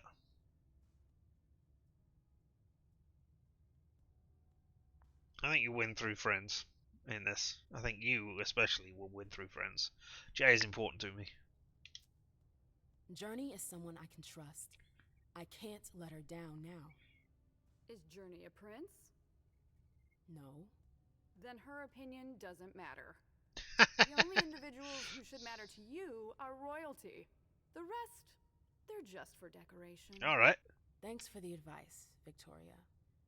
You've helped put things into perspective. It's only natural. I'll always be here for you, darling. And I hope the feeling is mutual. I mean... You know it is. Wonderful. I'm relieved to see that despite the travails of time and distance, our friendship is still intact. What are you doing in town anyways? Subtitles didn't match up with what was said there. Victoria Ash. She'd just gotten back to Atlanta. You know I never stay in one place for long. But to answer your question, I came to do business. For the agreement, I'm guessing. You guessed right. I'd hoped to meet up with one of my associates tonight, a warlock I'd sent to Hartford. Unfortunately, he still hasn't made his appearance. He might still come. The night's not over yet. He might be dead. Oh, you're refreshingly naive. We'll see. Alright, okay. Ooh, there's a load of stuff going on here. Alright. Well, before we do that, I'm just going to say that, I mean, nobody's opinion should matter to you other than the prince's, you said. Which means you're not the prince, so your opinion should not matter to me. Do you see? Alright, so I can do that, and the opponent's focus... Oh, look at that. Wow, I don't know that I want to. I heard about her wedding. I didn't. Can I look at that? Because I would actually like to know more about this person before I talk to them. Victoria. She's a Toreador. She's the 8th generation. Okay. 1650. Maximilian was her sire. She has a child of Regina Blake. She's the paramour. Victoria's existence was not always one of gilded lavishness. Born in the south of France in the 17th century, Victoria, also known by the name Victoria de Perpignan, was a camp prostitute of the French army. Far from lacking in ambition, Her undeniable charm and wit won her the favours of Prince Louis II, made her his mistress. The prince, however, was not alone in noticing the young woman's potential. Kindred, and procurer by the name of Maximilian, offered to make her a ghoul in order to preserve her priceless beauty. Victoria accepted and was offered the embrace in 1650. From one world to another, sire and child arrived in England in 1660. Their stay was short-lived, as Maximilian was destroyed by his rival shortly thereafter. Victoria escaped the ambush in the nick of time and fled England aboard a boat bound for New World. She was one of the first kindred to set foot on American soil and spent the next 3 centuries roaming its vast expanses and urban wilds. She returned to England in the 1890s, where she embraced her first child, Regina. Her appearance at a number of bourgeois salons of the time led her to meet Hilda McAndrews, a young kindred and renowned painter whose convictions and talent she admired. Victoria met Hilda's child MM a few years later during an opulent soiree held to celebrate MM's embrace. Victoria was overcome with sympathy for the young woman, as her sunny disposition reminded her of the passion of her youth. The harder they fall. Woman of passion and a toreador above all, Ash expanded her influence in the 1990s by establishing herself as one of the greatest pop stars of her time. Songs lit up the American billboards. Masses came in droves to attend her concerts. In parallel with her affairs among mortals, Victoria opened her path for herself to the throne of Atlanta, which she claimed. The city grew and flourished under her reign. Ash was forced to leave the city in 1999 and return to London, when she fled in 2008 after the purge by the Second Inquisition. So that's what happened in London. And that's why they were talking about the fall of London. Okay. The resurgence of the Second Inquisition cast a veil of doubt and unease over the world of the night. While many kindred chose to reject technology in the hopes of going undetected by their hunters, Victoria welcomed it. Ash went on many trips and made social appearances, resisting the beckoning of the elders' disappearances one by one, leaving behind an extremely fragile Camarilla. In order to fend off the loss of power, Victoria was chosen to seal an alliance between the Ivory Tower and the Ashari, another vampire sect. She wed Chagres, one of the leaders in Tehran, in 2018. Okay, so now we know more about her wedding. Victoria's been back in America for several months. Back on her throne in Atlanta, she intends to use her talents to restore her city to the glory it deserves. In the meantime, here she now is in Boston, drawn by Hazel Iverson and her ambitious projects. And what have we got here?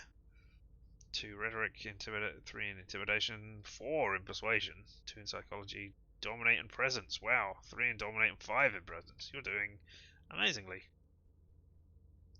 As legendary as the party she hosts, the name Victoria Ash leaves no one indifferent. Rose is not without her thorns, however. A veritable marvel when there is power to be won or lost. Victoria is not a woman to be underestimated. Alright, let's have a look at Journey. No, let's leave Journey alone. I'm going to ask about your wedding, but I'm not going to do anything else over here. I'm going to leave this one to be explored at a later run through. I've heard rumors about you. Something about a wedding? Oh yes, my wedding to Tigurius. It was fabulous. Yeah. We had a spectacular celebration. Congratulations on having an amazing celebration. I think congratulations are in order. Oh, do you? It's a political marriage. Nothing Yeah, but more. you had an amazing Our celebration. family needed it. You did it for the cam? You seem surprised to hear it. You may not have noticed, but the Camarilla has lost some of its luster since the Anceli left. Our survival depends on our ability to make compromises. I don't know what the Anceli is. Alright. Thanks a lot. I'll leave you alone now. I'm sorry, but I've gotta go. I understand. Duty calls, but before you leave, I have a favor to ask you. Maybe. I mentioned my emissary earlier. If you hear anything about him, please let me know when you get back, would you? I thought I was only supposed to focus on my prince. Have you had a change of heart? Huh. Exactly. You're using my own words. Exactly. Exactly. It's a big favor. I'm aware of that. But I'm a loyal friend, and powerful too. If you can do this for me, I'll owe you one. Alright. Fine. I'll let you know if I learn anything. Thanks, MM. I hope I'll see you again soon, darling. If you need anything, I'll be right here. Thanks, Victoria. See you later. Who are the others? Now, let's turn the auspics off. Sorry, I'm busy with Ms. Ash. What? Yeah, alright. Okay, well, let's go back over here. Focus on this. And cost me 2 hunger to use the auspics. So, you work for Dr. Oh! Dunham, is that right? Yes, ma'am. It's a shame he's not here Where did tonight. you go, Jay? I would have made it Did you go this way? Or, no, that's where you came from. But you came from there. You were in this safe haven. No, that's not a safe haven. Is it? I don't know, that looks too big. It's not as plushly decorated as that. But anyway, alright, you went in there, and then you came out here, and then you went over here, and you did all of this over here. Then you went out here. Oh, and the person blocking my way is no longer here. And then, okay, the trail is appearing as I walk along. Okay. It's not always there. It's just there when I get close to it. Hey, you. Hate you. Underwood and Fang. Bazor's ears must be burning. Interesting. You went into the toilet? No, you went into the archives. Did all. Please don't forget that if you have any issues with the archives, you need to contact Lazarus, not me. Thank you, April. Alright.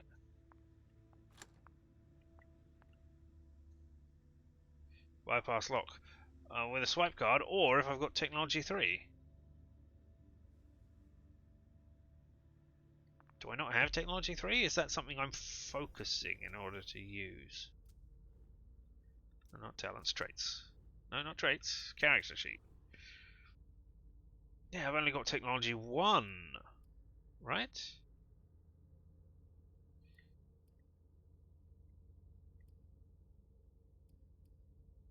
Yeah.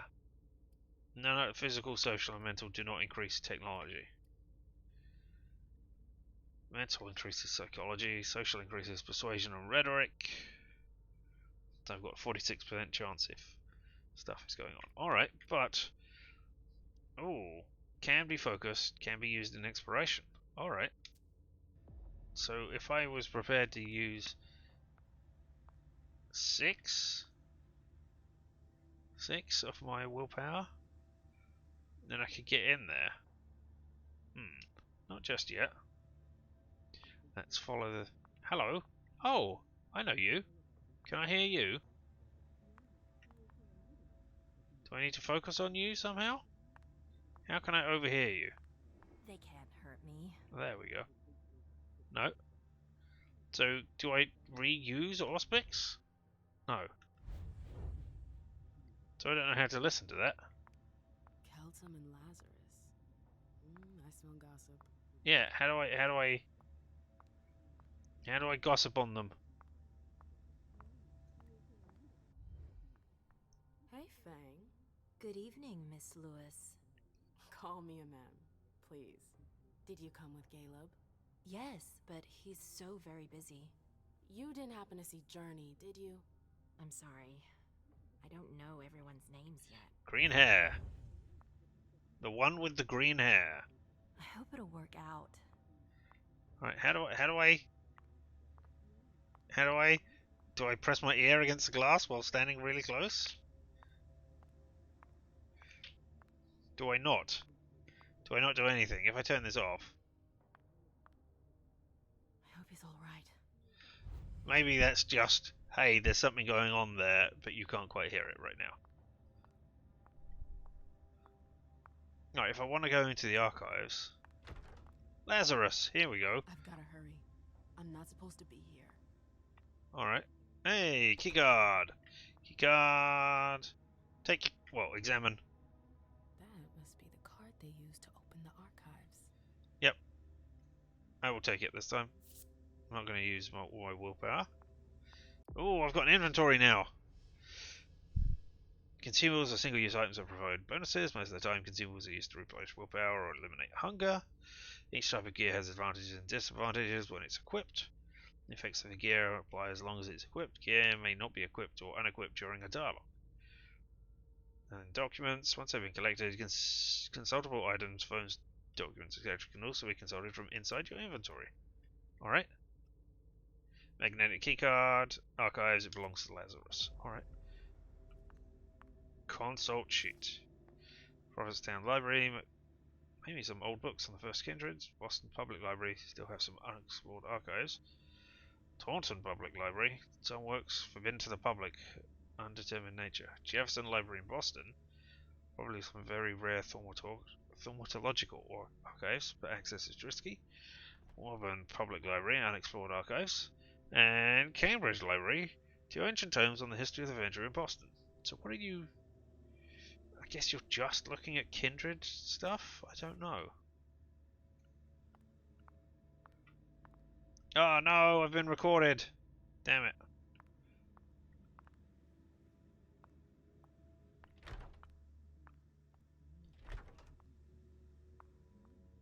Secretary of Abigail. Secretary of. Anything exciting in here? There's, oh, a half-burned note. Analyze paper with education. Don't have education. This page was torn out. I need your help. Meet me as soon as you can in an alcove. I... something or other. Interesting. Take Journey's events, find Journey. Find out where the torn page come from is a new one. Alright. Battery's dead. Can I do something with that? As I'm technologically inclined? Oh, I'm playing with fire. If someone spots me... History of Jefferson Library. Library was closed in 1936. 1935. Dawning the construction of various university campus. It was acquired by Miss Abel Iverson in 1946. In 1960, Miss Iverson ceded it to the members of the Gemini League, a resistance group fighting against English oppression in the cities of Hartford and New Haven. Since then, the Hartford Chantry has moved in discreetly at first during the reign of Quentin King, but then openly since our Prince Miss Iverson took the throne. What English oppression was going on in the 1960s? Alright. The transfer of ownership was made official in 2014. If there's a strong signal sent to the Warlocks by our Prince, the place fulfills the rules imposed by the new owners and is an extension of the Hartford Chantry's domain. Prince does not have jurisdiction here. In the interest of cordial and diplomatic relations, any kindred who enters the premises uninvited will be subject to the laws of Hartford Chantry. This has informed the court of the risks involved going to the Jefferson Library without approval, even though relations at the Hartford Chantry are excellent. Alright, okay. Stop that. No, no, no, no, no, no, no, no. Close. Close. There we go.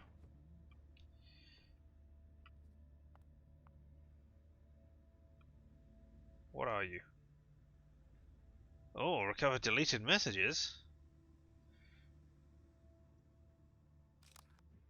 Message from Henry Gans. Ever, can you confirm it's safe to come to Iverson's? I'm awaiting your reply. Where are you? Been looking for you everywhere. Unknown number. Code red.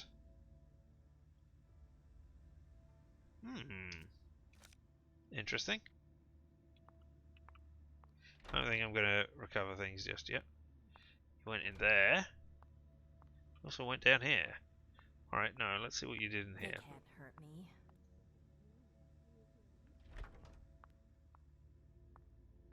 Hey there, you. Are you? I mean, if you spot me, does that matter?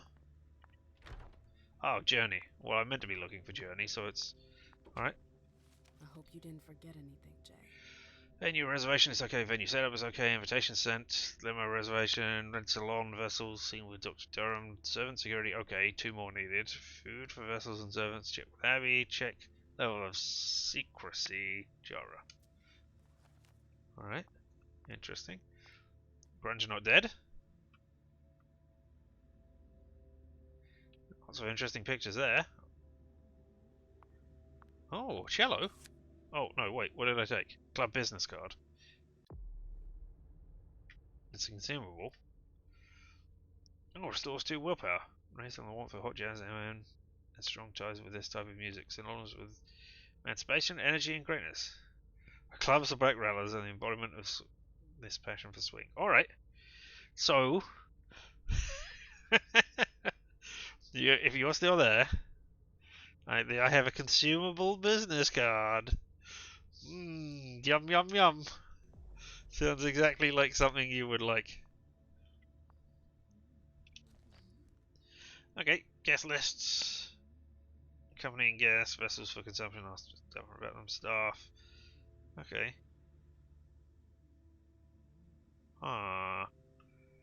Alright, a lot of names of people I don't know yet. Find out more, the Red Salon. Yes, that I'm actually interested in finding out more about.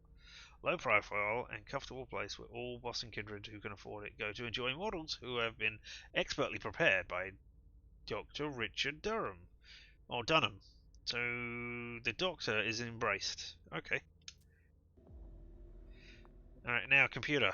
I'm going to use you. Oh, look at that picture. Saw. Jay always got along well with her sire. Oh, interesting. I wonder if that's a password. Oh, it's going to cost a lot to do. Okay, let's consult this first of all. Receive messages from Jara to me. I asked our retainers to arrive before sunset for more discretion. I'm still waiting for the paper. Her last message to Abigail. Need you to track down the file on a 1998 solstice party. Page 3 should be of interest to you. Okay. The file. I wonder where they put it. That could be of interest to me. Yep. Find the solstice, find where the torn page came from. Still looking for that.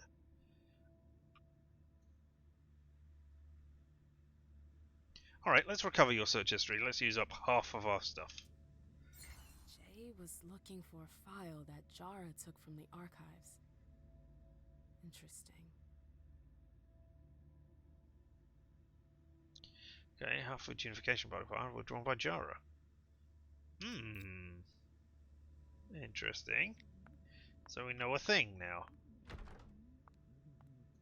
Ah! Listen carefully using auspics. Everything's gonna be fine. Yeah, alright. Let's go up to 5 hunger as well. This can't be happening. I swear, she was standing there, playing me for a sucker, pretending she just happened to be in the archives. And what did you say to her? I played dumb. I said, as you like, Miss Abigail Naomi. And I left. What did she take? A page from a file about an old party that she tore out. But why would she need that? Why now? I wonder. Okay, that might be something to do with the torn out page.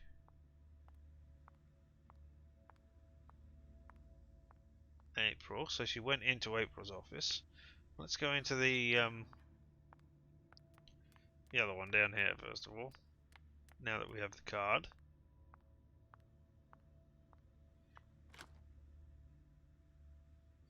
Don't need to bypass the lock, and I can't bypass the lock. I don't have enough willpower for that, so swipe card.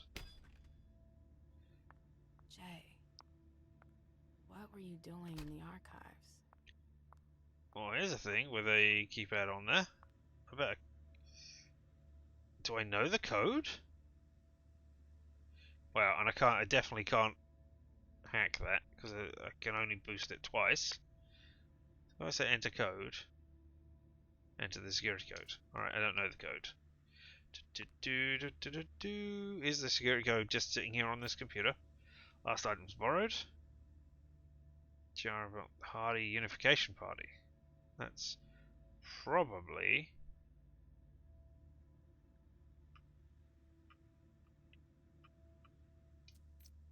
part of the book.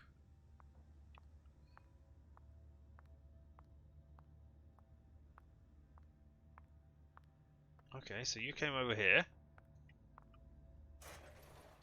No, is it the red one? Looks like it might be the red one.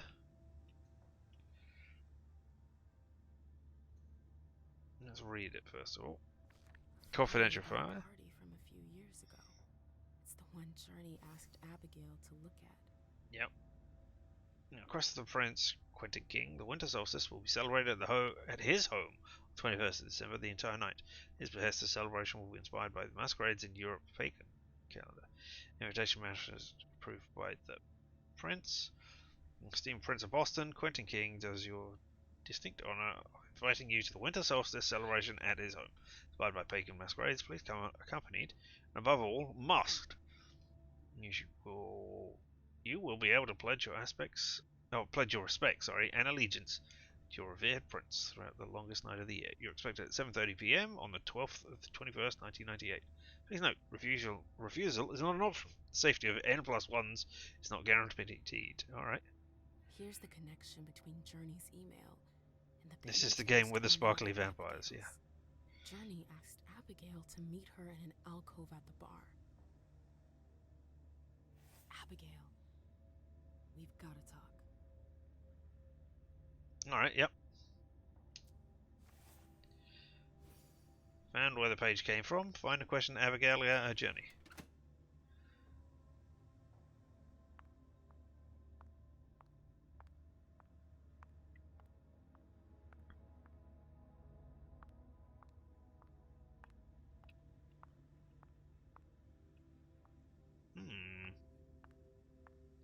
Haven't found a number for that yet.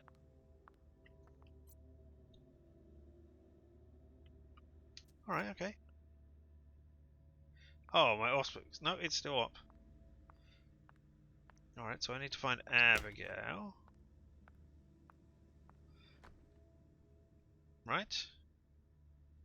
Abigail and question her about journey.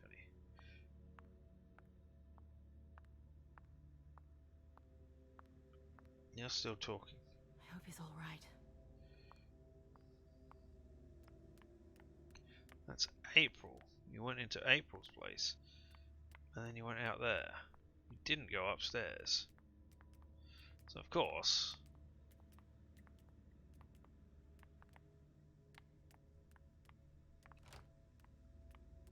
Oh! You did eventually come upstairs. Alright. Sinjara and... Beryl Underwood, Richard Yoda Matthew. Okay.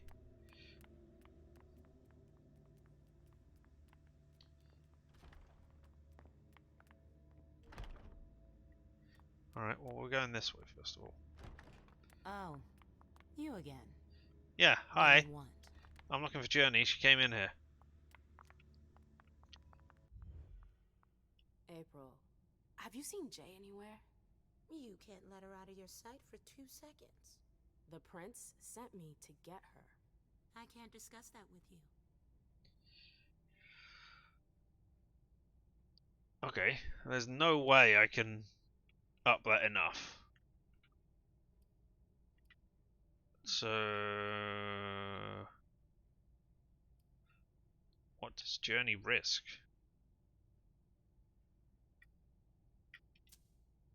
Not that I think in a million years this is what happened, but what if Jay messed up somehow? What would happen to her? Depends on the mistake. And how bad the consequences were. Yeah, we still don't know what's going on there. The prince will be mad. At worst, destruction? Yeah. Final death. There's a good chance of that. We'll look at the final death quickly. Though no longer mortal, vampires still face the possibility of final death. Vampire who dies once again is said to have suffered the final death. In addition to fire, sunlight, and decapitation, vampire flesh cannot withstand endless traumatic force. Enough bullets can drive them into torpor. Once in torpor, a vampire can become a helpless target for their foes. Alright, I don't want to antagonize you anymore. I won't insist. Exactly. If you see her, tell her I'm looking for her. Yeah, sure. What attitude? It's a good thing I was careful earlier. Hey. Can't resist party unification.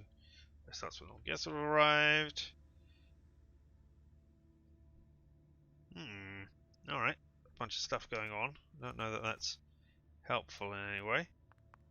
Hey, I could get on your computer, but you're still standing here, so I don't think I'll be doing that. I don't know how much it mirrors it. You know, like...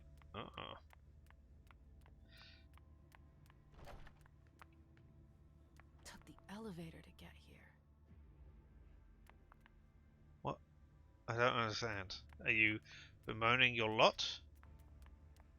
Well, she came out of the elevator. That's right. Then she came in here. Then she went round, did this. Went into her office, came out. I hope he's alright. Went into the thing, came out. Went this way.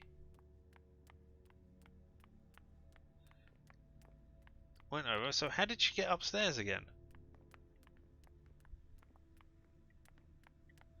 There's no trail off in this direction. She came in. What the hell could have happened? Talked to you. And then ends there. Went in there. Gone after that. Went in here. And then we know she was upstairs because I've seen upstairs. Alright, but we'll talk to you. Can I help you? I know you've seen Journey. I told you I was looking for Jay earlier. And now I'm forcing you to confront you. I wonder what April would say if I showed it to her. You went through my stuff? Is that all you're worried about? Of course I did. I'm looking for Jay on behest of the prince. It wasn't personal. Journey was in a panic. She asked me for the pass to get into Jara's apartment. Did she say why? Only that she was looking for evidence. I didn't really get it. Let's keep this between us, alright? April's got other fish to fry.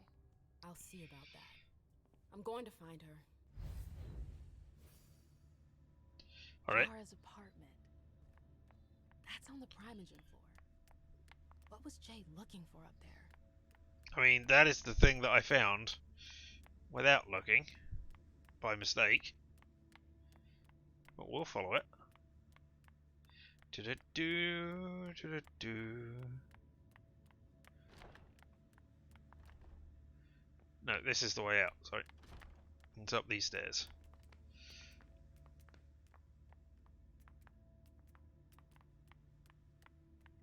I'm not entirely sure how she got into that place without leaving a trail. Oh. That's Hilda. That's my former friend and... Oh, great. My shadow. Exactly. What's going on here?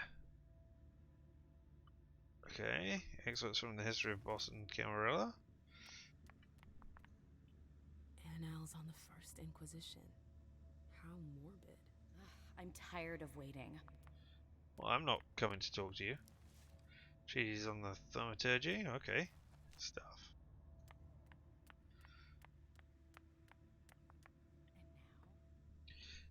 Oh, I don't have enough education. Notes from the Convention of Thorns. I don't know what that is. A book about alchemy? That's a weird thing to keep. No, it isn't. Oh, and here's talking about the London court. The story of the fall of London gives us hope the mortals believe they finished us off. Until then, the Camarilla must be even stronger and more robust masquerade. Alright, okay. I'm not coming over to talk to you. You ain't my favourite person. I am, however, going to go in here. Oh, a side door that leads nowhere. Great. Ah, Jara. Yeah, you went into Jara's place. Oh, it's you. No, I can't pick the lock. I can't use a key because I don't have a key. But you're a horrible person who I dislike. Ooh, bold. Alright, what did you do in Jara's place? No return. Chances indicate there's no going back. Before selecting one of these options, make sure you're done with the area you've explored. Okay, so that's a no. Alright. Right, well, let's turn the auspics off. I'm very glad that it gives you that warning. Nope. Can't go through there. It's locked. But that one isn't? Interesting.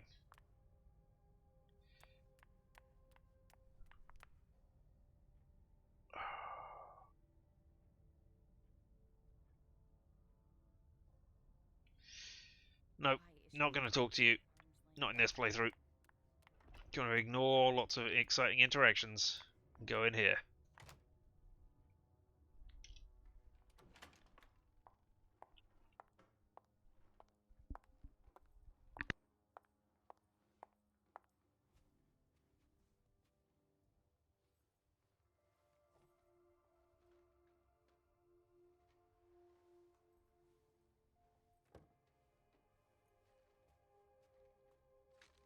No fucking way. Shit. Found you. So this is where you've been hiding. Jesus, it's you. You scared the shit out of me. How did you find me? You're really bad at covering your tracks. Are you alone? What the hell is going on? Shit, Mem. It's a fucking nightmare. The code red is definitely because of the party. Unsurprising. April told me Hazel was gunning for me. She thinks I'm responsible for this shit show. So what's you're going on? hiding in Rory's room? I'm looking for evidence. I saw that Jara had the file on the party. It's got Yeah, she all took it the out. contracts and stuff in it that will prove I did my job right. But I can't find them. It was my only shot to defend myself against her. Calm down. I'll help you find it. Yeah, I'm gonna stick by you, Journey. This time around.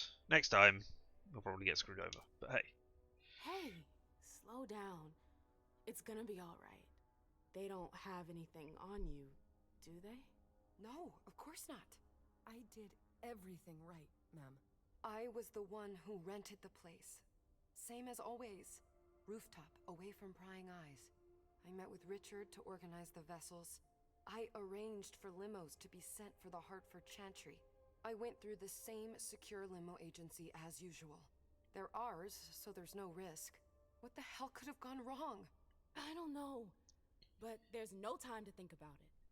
Hazel wants to see you. And she asked you? Oh. You gotta go to the prince. You gotta defend yourself now. I don't think you need to run. I'm not gonna. I don't know. I'd screw the court, but if you run, it makes you look guilty. Your decision point. What would you do in this situation? I'm not saying that I will do what you suggest, but, you know, it'd be good to have your opinions.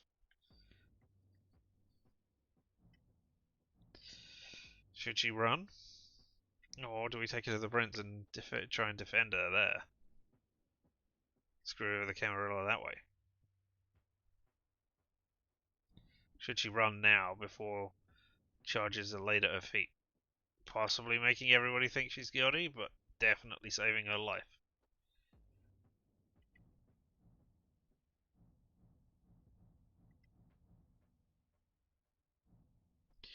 Yeah, you should run.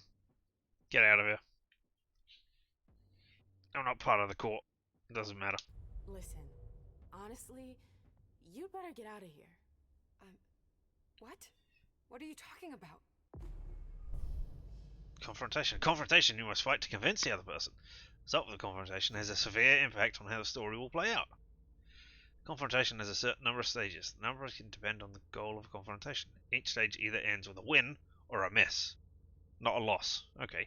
There's a maximum number of misses allowed for each confrontation. If you exceed this number, you lose the confrontation. Alright, okay. I can't just run away. So I need to convince Journey to flee. Okay. So, 3. I can have a 32% chance. I can up that to 5 for an 87% chance. Why an 87% chance of success? Shouldn't I win automatically? Or is that an 84% chance of winning because my opponent might focus? There's a lot of talk going on behind her back. The court's going to pressure Hazel. There's a lot of talk going on behind your back about shit.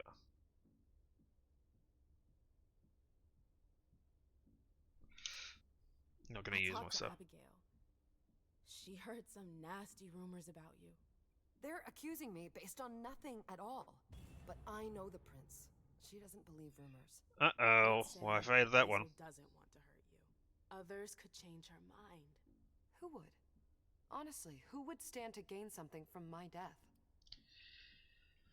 Oh.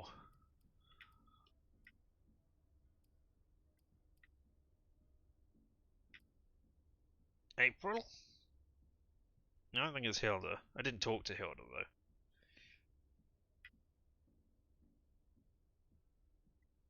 I don't know. April. What does she stand to gain? I don't know. I can look at things. Alright, good, because I want to...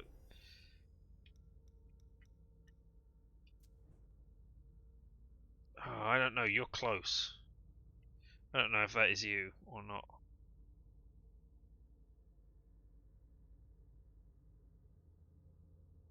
I'm not sure who Beryl is. Is Beryl one of my characters? I don't think so. Right, yeah, that's Caleb who I was thinking of who might have that funny name, but I don't know who Beryl is. Oh, Beryl Underwood. Right, yes. I don't know why Beryl would have something to gain from your death. I know April was there, so yeah, let's push April. I don't trust April. What makes you think she'd want to hurt me? She's my boss. Precisely. Because she's your boss. Yeah. You're the reason the prince is now unhappy with her. That makes Do you sense. think she's gonna back you up when she's alone with Hazel? No, you're right. Oh, stage 1! Final stage. To win a conversation, you must make it to the final stage and win. In case of a miss during the final stage, the stage is repeated until the confrontation is won or lost.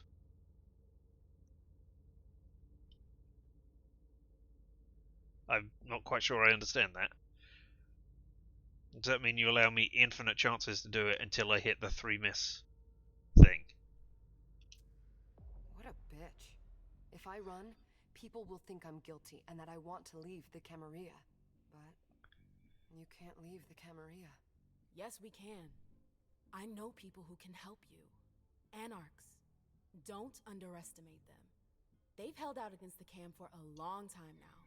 Yeah. Do you realize what it would mean to really run away? I just know what's gonna happen to you if you stay here. But if I leave, they'll call for a blood hunt. Alright. I can't do anything about this. I can't focus enough to do that because I don't have the skills. I can't do anything there because I don't have the skills. Thanks will help you. Rhetoric. I can't go up enough, so I cannot succeed.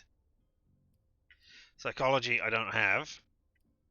So I might just fail here because I don't have the skills. It's better than destruction. Let's just go with that. If you stay, you won't make it through the night. Listen to me, damn it! You don't know that. I can't just drop everything like that. I won't survive the night alone. That's why the Anarchs will help you, which, you know, might be... Make her believe you'll join her. No, I can't even get that, because I will just fail. So the Anarchs will help you. You have to believe me about the Anarchs. I know their leader, Saul. I've seen her help people in situations like yours. It's your only chance. I could stay. And be destroyed? Oh. Listen to me. Saul can help I'm surprised you. that one. You can do this. How do I go about this? Where do I go? I'll go back to see the prince. That'll buy you some time. Oh. Don't waste a second. I got a, I don't know if you saw that. Nope. You don't see that either. I got an achievement. I didn't know there were achievements here. I got polite conversation. Win a confrontation without using a discipline. Alright, well, there we go. How polite. Don't go back to your office. You have to disappear right now. But what about you? What are you going to say? You're risking everything for me. Don't worry. Hazel has nothing on me. You're going to the Anarchs. Dun dun dun. I'm going to contact Saul. She'll come and get you at the club in Roxbury. Is it just me, or is this not the first time you've done this? I don't think we've got time for that. You're right. Don't tell anyone. We're doing this. Oh, I failed in my goal. Screw you, Prince.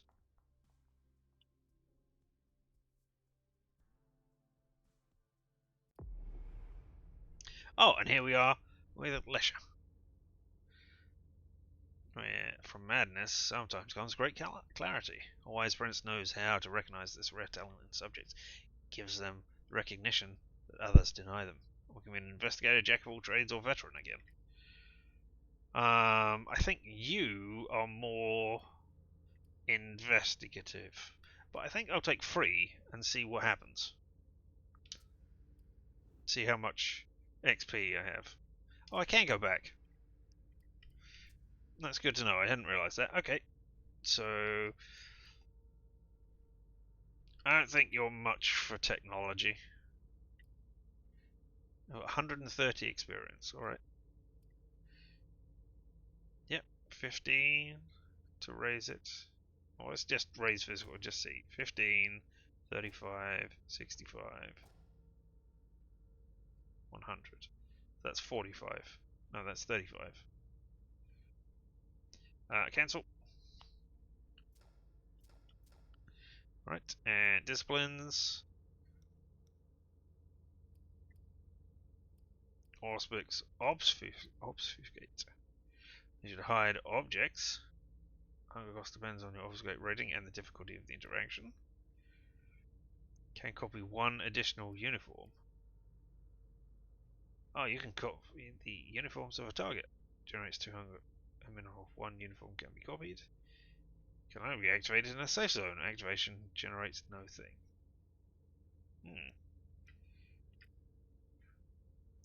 Gives access to dominate as a dialogue choice. Increases dominate. What happened? Alright. Iron Fist. What's Iron Fist? Iron Fist, there we are. Dialogue. The next skill will automatically succeed without using willpower. Oh, interesting. Fun. I mean, I assume I cannot buy that one. Because I need the other ones before it. Alright. Sorry, I meant to go back to the other page, to the character stuff. Let's be a sneaky. So we'll have a cloak of concealment.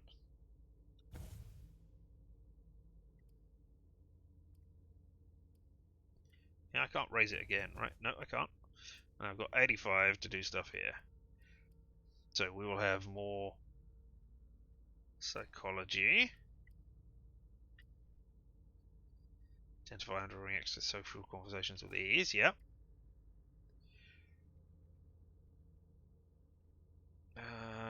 The effects affects the skill and celerity. You don't have celerity as a discipline, do you? You have obfuscate instead. Yep. Social affects rhetoric and persuasion. Alright, we'll put points in security for you.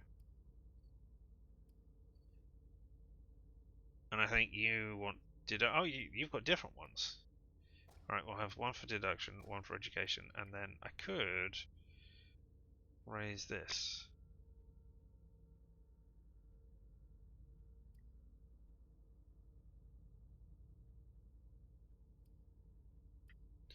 I could. I don't think you're very physical. You don't have the dominate discipline. You've only got a 30% chance of. When the dialogue ratings are equal, the winner is determined based on a percentage. Eh.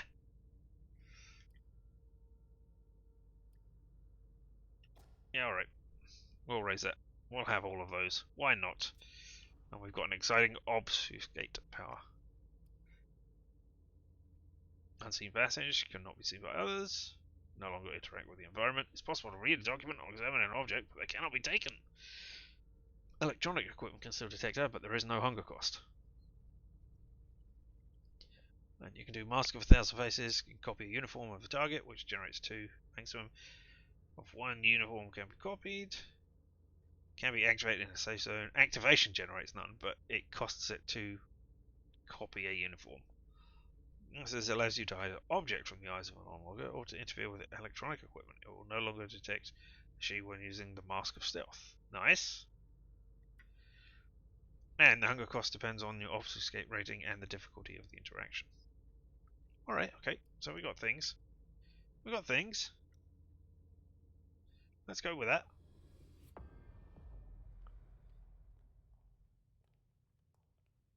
What is the prince going to tell you to do?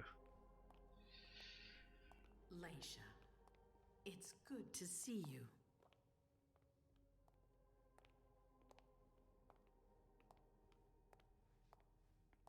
Be good, sweetie.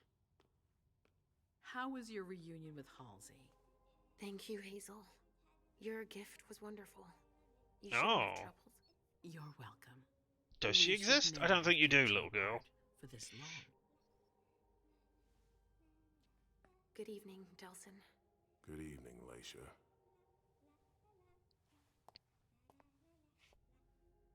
How are you feeling? I feel great. Better and better since I got my little sugar fangs back. Wonderful. I haven't seen Richard yet. Does he know I've been released from the Institute? No, I'm the prince. It was my decision. He is your psychiatrist. You wanted to make use of my powers. But you don't need his permission for everything. Right. He wasn't at the party, was he? I'm searching for everyone who's still missing. Don't worry about him. Thank you. Leisha, I know I can be frank with you. For 4 years, I have been working to heal the city's wounds. You've already helped me avoid traps in the past. Keep quiet. I'm not going to say, I don't remember helping you. Do. You're not like the other children of Malkav. Quentin King knew that. The Mad King. I remember, yeah. I had you released from the Institute because your premonitions are the most detailed, the most accurate. I wanted them to help me understand the Chantry's hand more clearly before we signed our agreement with them. But this alert changes everything. I need to understand what's just happened. Did you sense anything, possibly about what happened tonight?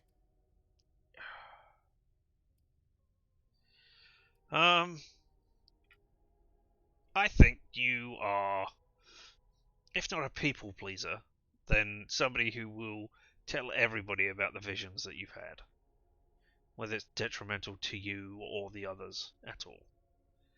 That is how I'm going to play you. So, yeah, hear about my visions. Here they are. It's got nothing to do with what happened at the Code Red, but I did have a vision.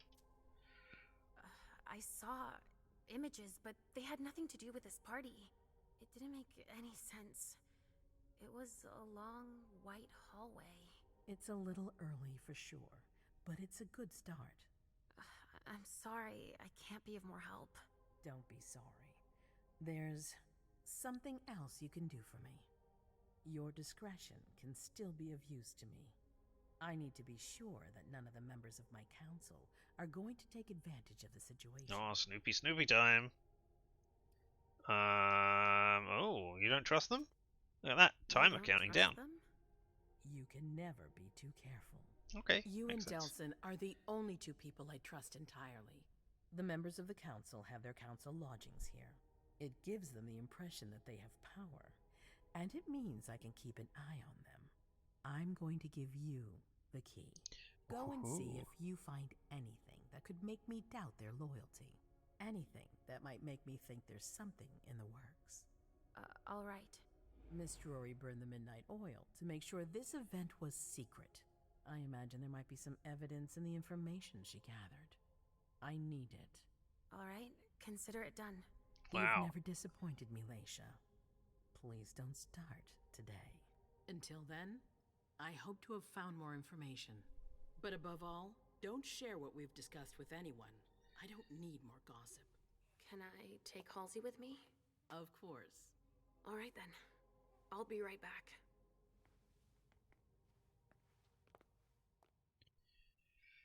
I don't know how Dowson feels about being put on the same level as a as this person who is, if not insane, then, you know, not always there. Damn it, I don't believe it. Oh, Journey? Haven't you left already? Has this happened earlier?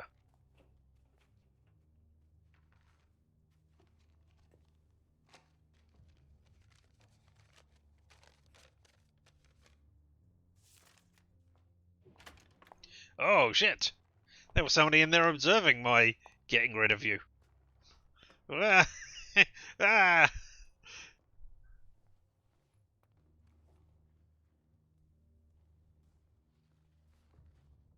Uh-oh. Uh-oh. Discovered. Never mind. Oh.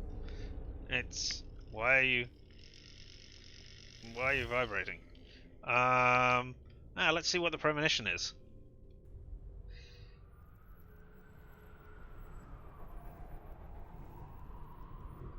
Okay.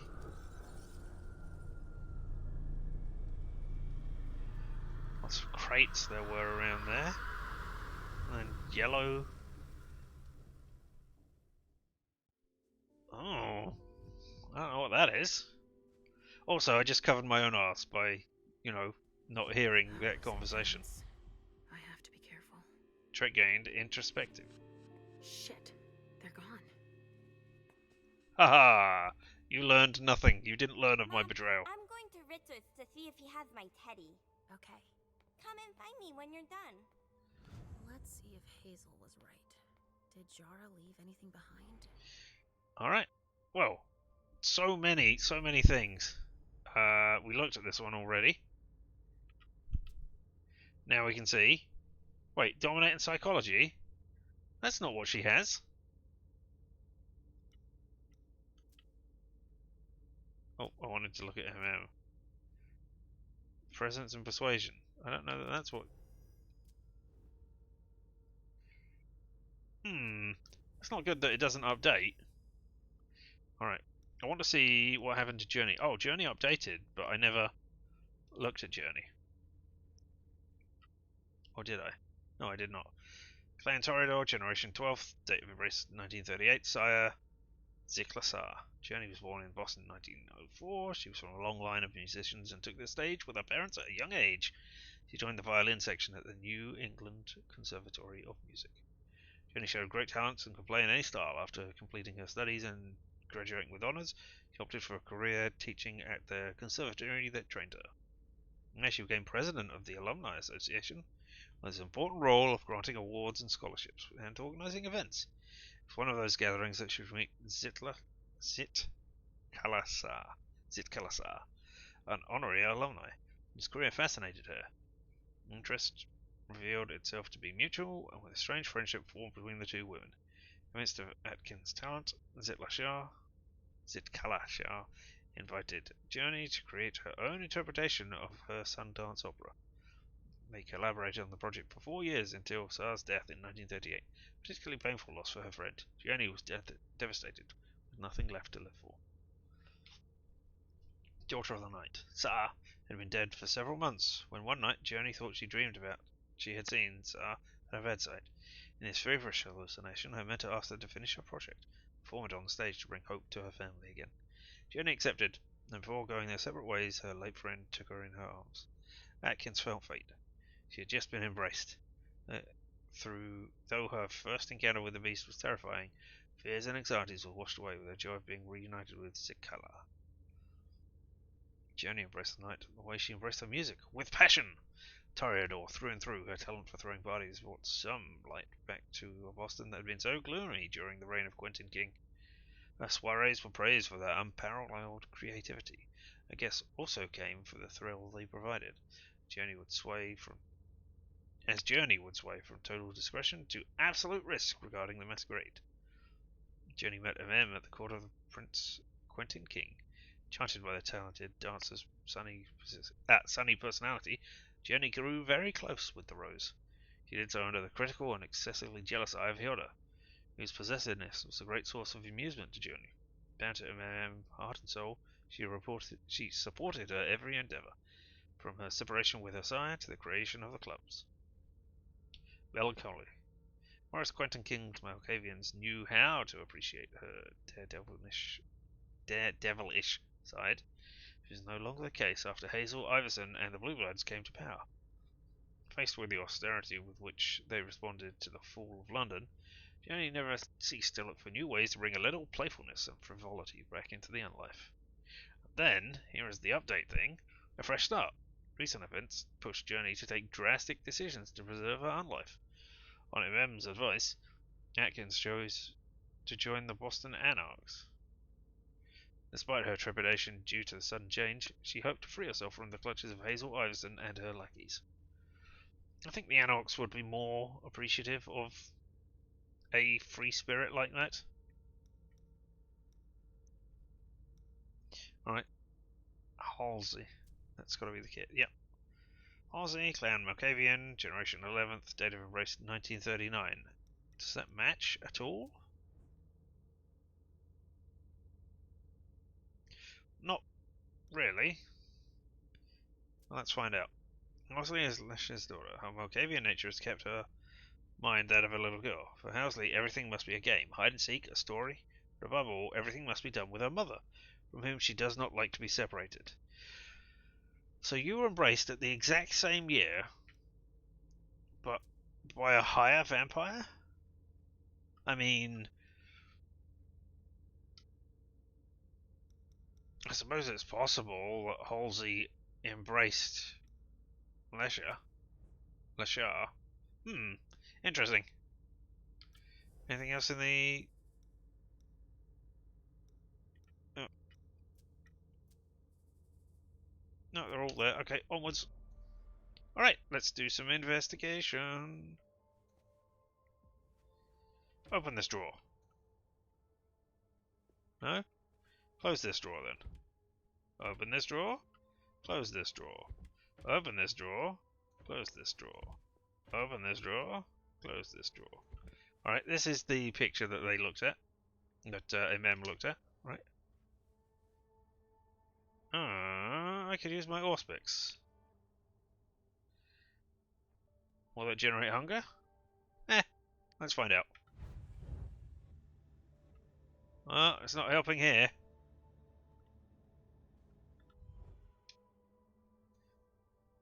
I've only got an Auspex of 1 though, haven't I? How do I look at... Oh, it's disciplines, it's right next to it, yeah. Only an Auspex of 1. Has no cost, reveals interactions related to the 5 senses. The hunger cost depends on your Auspex rating and the difficulty of the... But it has no cost. You just said so. Well, whatever. Alright, let's look around. Aha! Where are you? Time has come. Password equals... Arrival? Alright. Yeah, arrival, okay. So I didn't need to do that. I was hoping that... Anything stand out when I'm here? Oh. There. What are you? Oh! There's something hidden on there that I can't see, but I can't pierce it. Because I don't have high enough Auspex. That's interesting. Wow.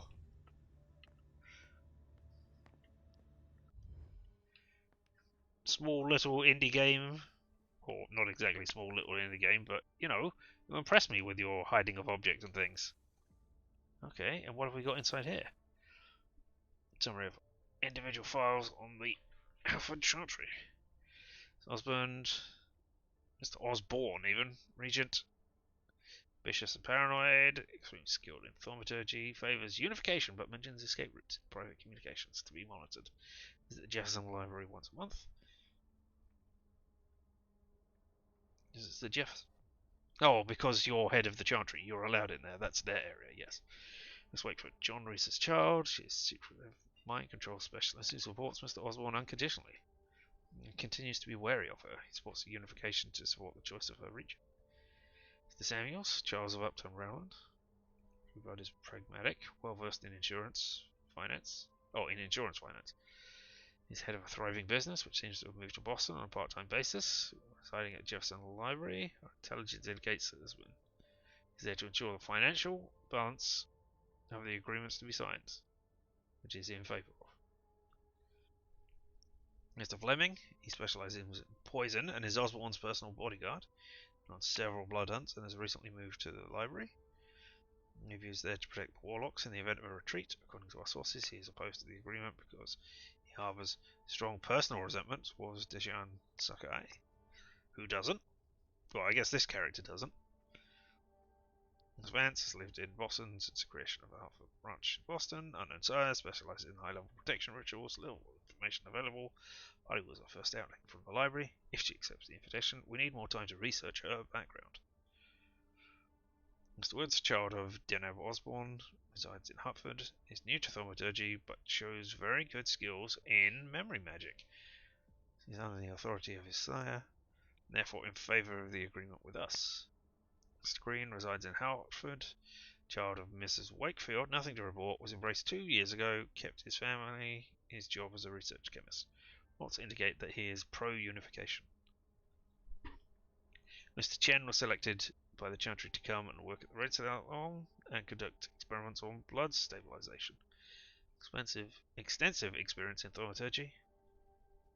The report indicates that he is in favour of unification, but for his own interests. He only feeds in blood banks. Thomas Halstead was selected by the Chantry to come and work at the Red Salon and conduct experiments on blood stabilization, specialized in blood storage rituals. This report indicates that she is rather reticent about the unification. Ready to share her knowledge, suspicious of Boston. Alright. Mr. Vessels.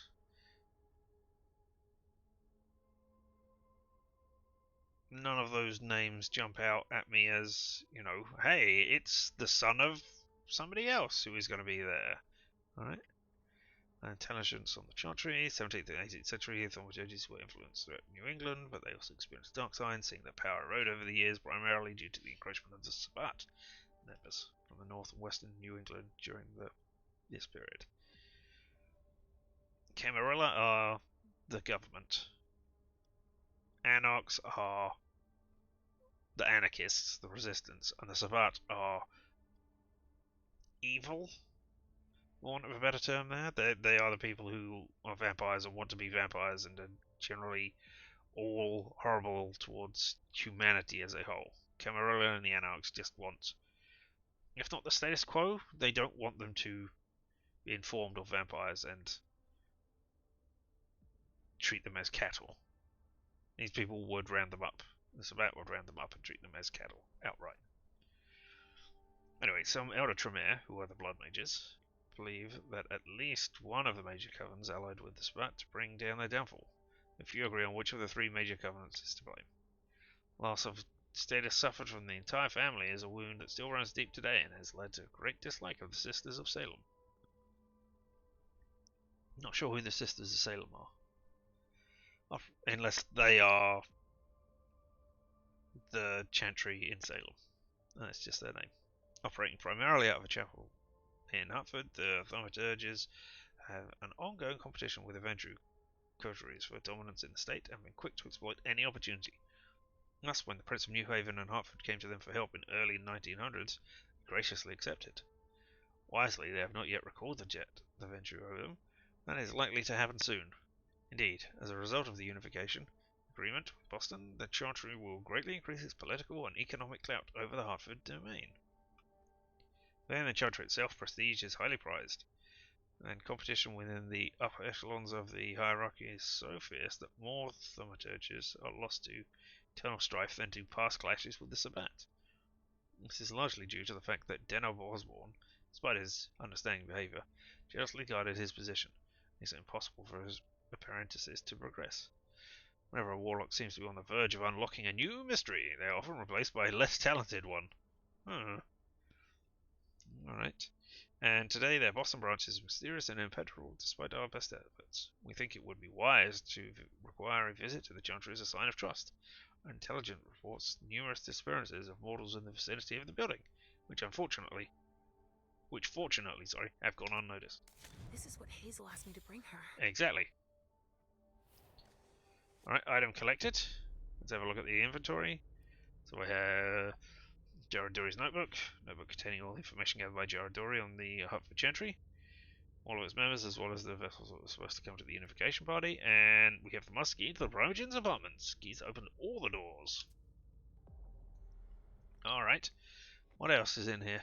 Well, there's you, which we've seen, yep. How about you, clothes? Analyze, reports findings. Okay. Fox submitted by Mr. James. NSTR. Don't know what that means. Here's what I was going to cover. Just quotes.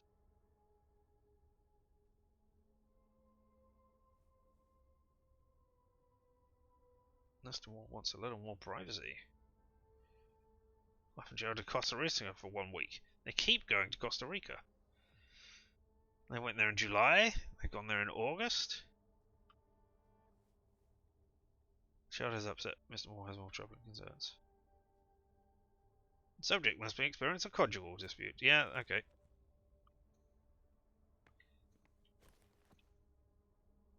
Oh, why did I push that? Huh. I wonder if I would find more. If now somebody knows I've been there. Alright, I can't use computers. Enter the security code. Ah, arrival. Whose arrival? Oh, this thing's old. Does she still use it?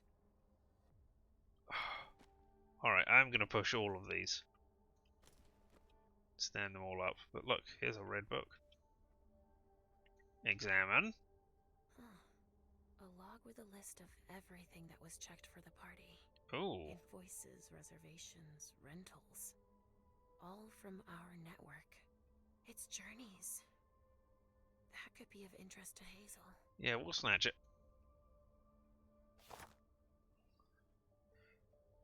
Item collected file in the unification party planning. File containing all the documents that prove the journey did not neglect safety while organising the event. Okay. And then I need arrival.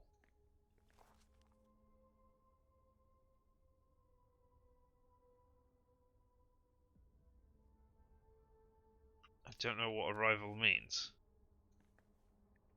Is a first aid kit here? Oh. It's a vampire first aid kit. Alright. Put yourself off of fire. I don't know what that is for. Maybe it's a black light? And an emergency blood. I don't know what the torch is for. Alright. There's nothing in there still, right? Not if I move around and try it? No, that's fine. Oh! Hey! No.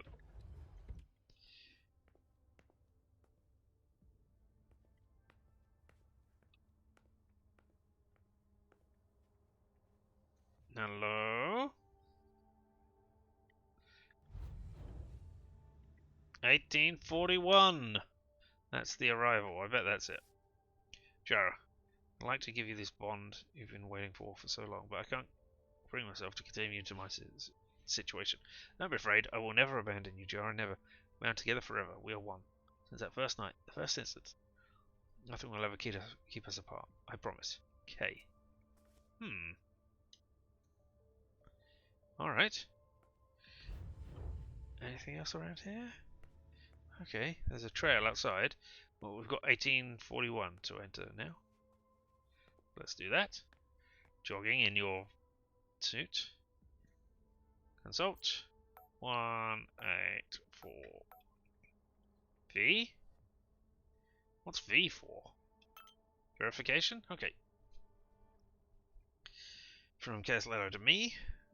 Quincy Market. Miss Dory, I've already told you about my need to investigate the Quincy Market. I know that you disagree with my theory, but an aborted attack on the prince is not to be taken lightly. Could you please consider your position? I never reconsider anything without new evidence. If you have any, please send it to me. And not on a computer. You know how I feel about them. As you wish. Alright. The other conversation, sorry. My story. Picked up a signal that appears to be an unauthorized outbound call. Can you come and see me as soon as possible so that I can give you the details? Did you try to access my computer? No, I can't imagine anybody will hack into your computer since you change your password every 3 days. Besides, I thought you preferred handwritten notes. It's not something I'm willing to joke about. So somebody tried to hack into the computer. Right, Hazel Iverson. I know you ordered my computer research. You don't have to monitor you like this. What good am I to you if you don't trust me?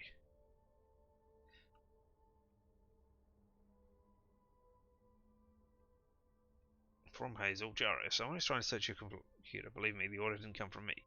I have every confidence in you, and I urge you to have the same confidence in me. Finally, in the future, I would appreciate if you did not make such sweeping accusations without proof. If you have concerns, please come and speak to me. Sincerely yours, your Prince, Hazel Iverson.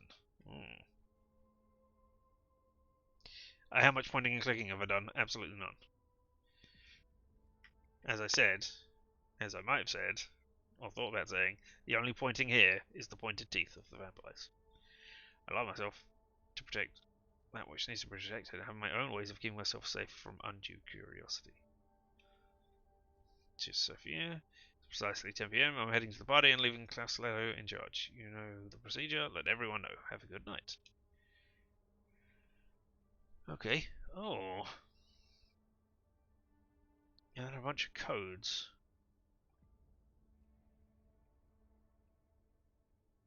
Alright. Interesting. No, alright. I suppose you need a code? No, just the auspics. That doesn't give me anything more, does it? No. Alright, well, let's get out. Now that we've been in here and looked at all of these things. I mean, it's a pretty crappy indictment that we found Journey's ledger up here, just hiding behind this thing, and they saw none of it while they were in here. Alright. Out the door. And now, I mean, I can go anywhere.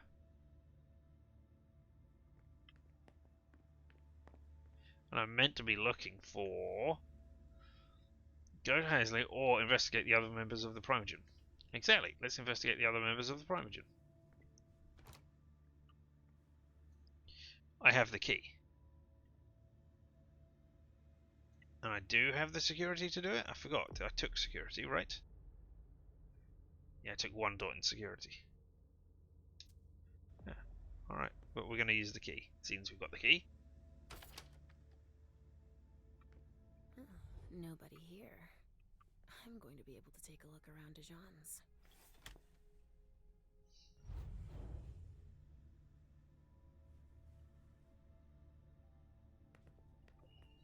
Ah, there's a... Just like New Orleans.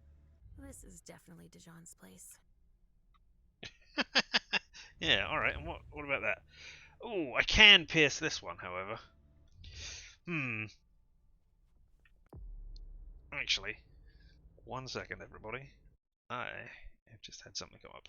We will be right back. Enjoy this beautiful hold music.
And I am back.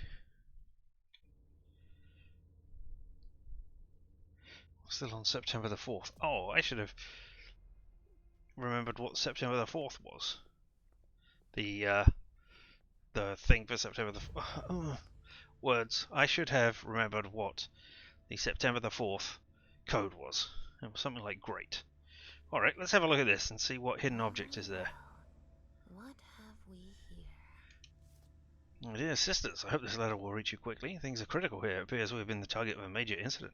Code Red has been issued and we've not heard from those who have already gone to the party. Our prince is organized for the reunification. This could be in our favor, because it's possible that the Hartford Chantry is behind it. I have faithfully served the prince's interests while negotiating this treaty, though these new suspicions could serve our interests in relation to a potential alliance between Boston and Salem. Rest assured that... Alright. He didn't finish his letter. But that'll be enough for Hazel to make up her mind about him. Oh, okay. I mean, let's investigate the rest of this place. Oh, study animal deduction. I can do it, or I could analyze the scene with education. Wait. Go back. I don't want auspics on. Turn it off. Then look at it. And then deduction. He must have done a warlock ritual. Okay.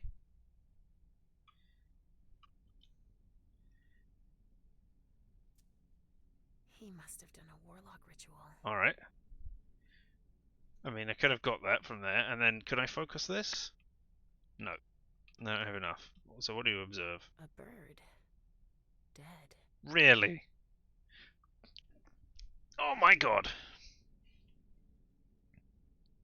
That, you couldn't have said, hey, this looks like some kind of ritual without... Alright, okay, whatever. I mean... Alright.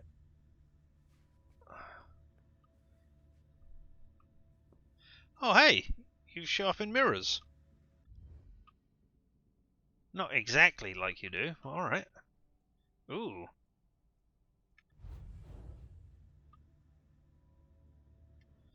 Is there anything I can... Alright, there's a... Well, let's see what we observe. I mean, the knife was down and then the blood was placed over it, so... This knife has blood on it. Good. And we'll analyze it with our impressive education skill. Huh. It's from an animal. And it's still fresh. Huh. Alright. So is that from this animal over there? Must be. Huh. Let me back in. What I saw. Nope, nothing there. Alright. What else have we got around here? You've been reading the tarot? Tarot cards. How fun. The Emperor, the Chariot, Temperance. Easy. Dijon is thinking about taking a trip. Cool. I don't know that I would have got that. I would have thought the Emperor was possibly the Prince as the ruling person. Oh wow, there's a load of stuff in here to look at. Don't need auspics on all the time. Equipment, corn, ingredients are raven, corn, raven droppings, corn straw. Guardian ravens. Bird magnet, magnet, silver boiled ingredients, own blood. Concealment ration, knife candles, fresh blood, skull, white candle wax. Okay. Illuminated trail, candles, white scent, no, the prey must not go underwater or cross a body of water. Restoration, candle, scarlet, ingredients, own blood, sacrificed animal. Okay, so we know you did a concealment ritual.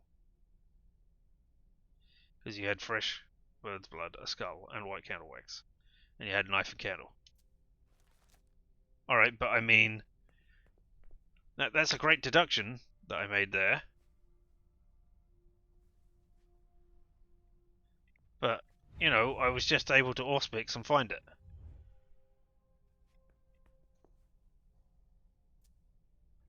must have done a warlock ritual. Yeah, and I know which ritual it was. A thing of concealment. Right, and that's fresh blood, and we know it's animal blood and not his own blood.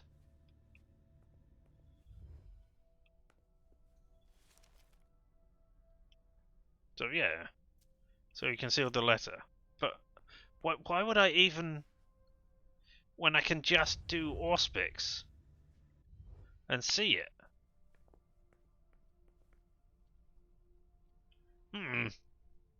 Alright.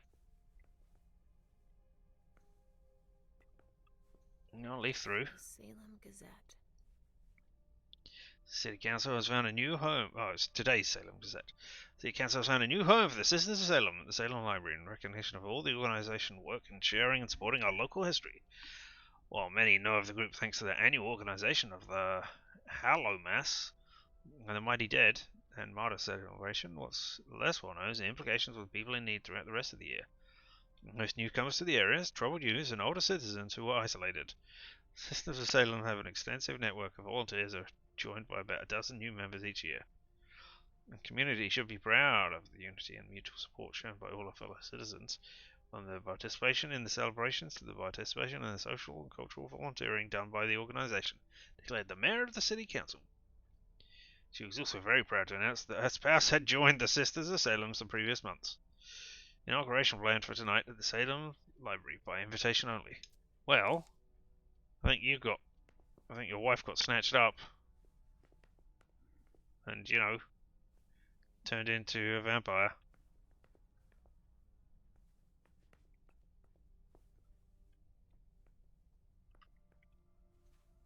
What are you? Take. What did I take? A Polaroid photo. Consumable. Exhaustive willpower. Nostalgia. Recovering memories from images of our lost past is what ultimately drives leisure. Okay. Leisure. Whatever. Alright, I wonder if those carry across to like the next scene or not. And we'll find out. I mean, I won't find out right now, but I will find out. Use key. Whose place is this? Oh, it's just the upstairs. I can't go up from here. There was supposed to be a party off-site tonight, wasn't there? I heard there was some problem with it. Yeah, there was. Hello. The prince wants this floor under surveillance. I'm carrying out orders. Good for you. Okay. I heard somebody talking then. What? Can't focus on anybody down there and overhear their conversations from up here. Do you have anything to say? I'm sorry, I can't let you through. Sorry. Council members only. Alright, I'll do my little run over here instead and unlock it with a key. Hazel told me to keep a low profile here. This area is reserved for the prince and her primogen. Alright, maybe not yet then. Can I run? I seem to have lost the ability to run for some reason. Is it because I went in there? And now it thinks I am permanently in there? Yeah, because I can't run out here now, either.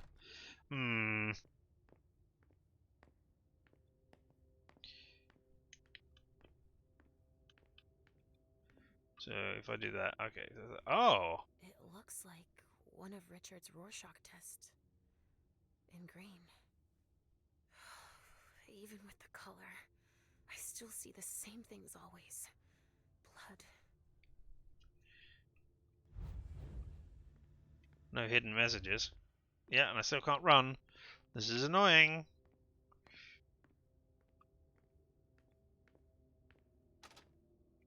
Okay, you don't open.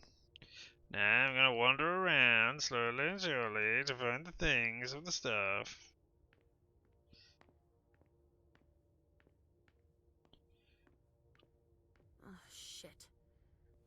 from the other side.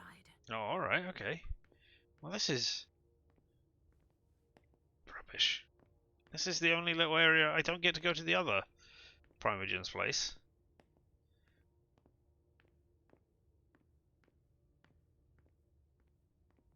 Mr. Sean not a Primogen? I assumed it was, because that's what the key was meant to open, right?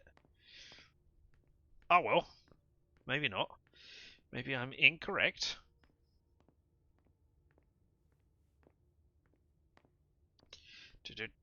Onwards in the slow way that we can't do this. Now you're standing by the thing. I mean, I've got nowhere. Hello. If I can do anything to help, let me know. Yes. Do something. I don't know what it is. Oh. I want to see talents. Yeah, okay. So talents are per person. Alright.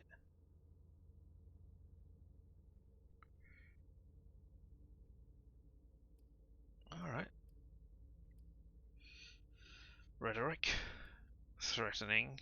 Eloquence. Puppet master. So yeah, these are new things that I can get in the stuff that I've unlocked with my skills. Except not exactly. Traits. Minus 20 to the next experience cost for the Auspics discipline.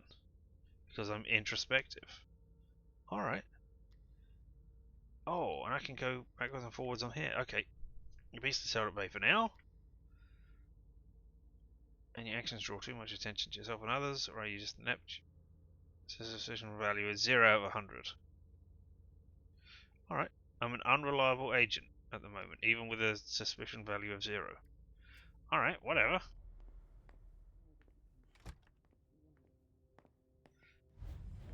Shit. Hilda's in her office. She's going to see me. Left trigger will get me Mask of Stealth. Alright. There we go. Obfuscate. Unforeseen passage allows you to move around without being seen. In this state, it's not possible to physically interact with the environment. You may, however, stealthily read a document or examine an object. Vowel will be activated automatically if you enter a location that is prohibited.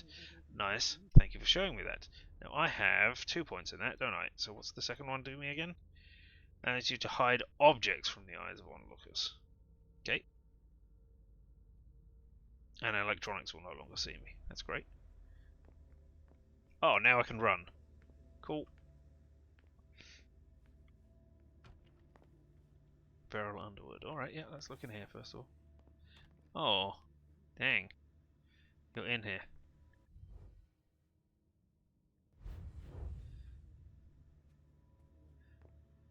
I hope Auspix does not allow others to see through. Take a look.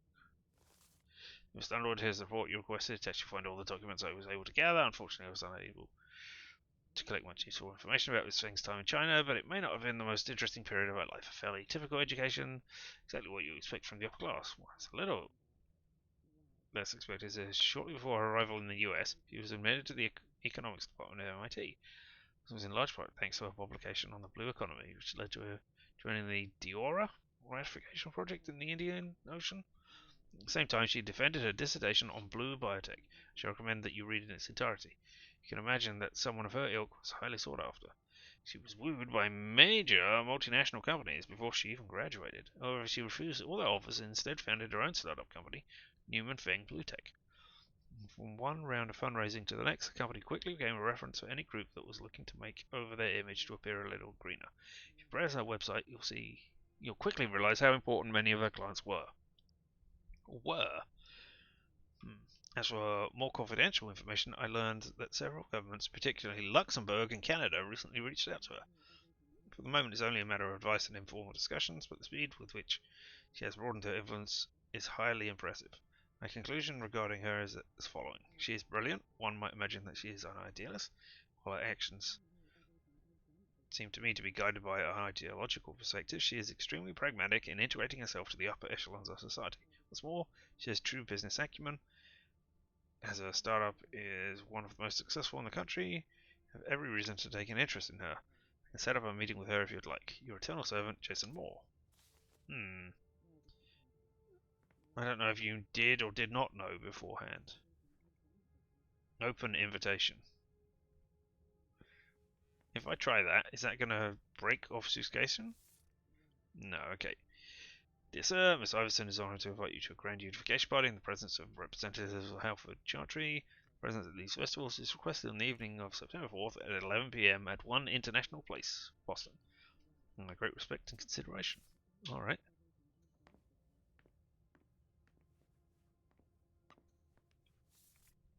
Dear Mr. Underwood, as agreed, here is our payment. Thank you for your confidentiality. You are indirectly contributing to one of the greatest forensic discoveries of our time. If, by any chance, you still have bloodless bodies in good condition to offer us, please let us know. Sincerely, Dr. Karen Pearson, Boston Medical Center. Ah, alright. So that's how you're getting rid of your thing.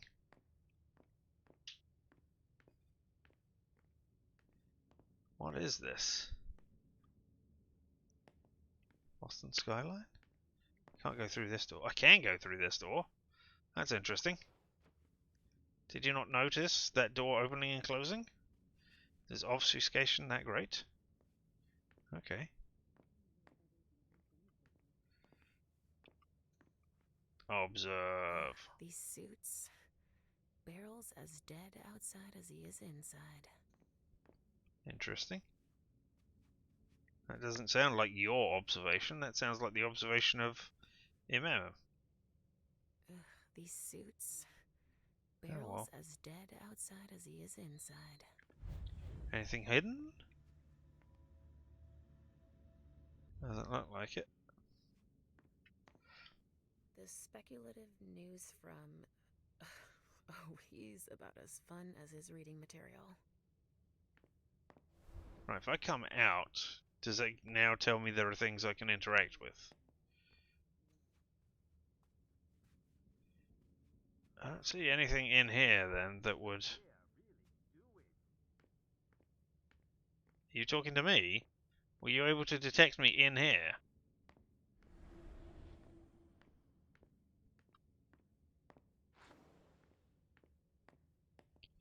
Can I look at your pager?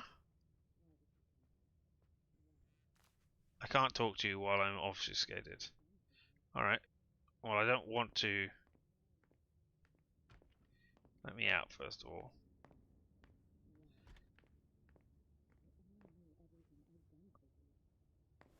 What if I come out now? Are you going to shout at me when I come in here? Leisha. No, good. Restricted access means nothing to you, I see. Make yourself at home. Don't mind me. I'm sorry, I came to talk to you. Not surprised. What doesn't surprise you? For you to turn up at a time like this. The prince had me released. Of course, she needs you. I'm guessing she sent you to spy on the council. I better change the subject. I've got 0 chance of focus, and I can't get it up enough to have any chance. I should be aware of everyone, shouldn't she?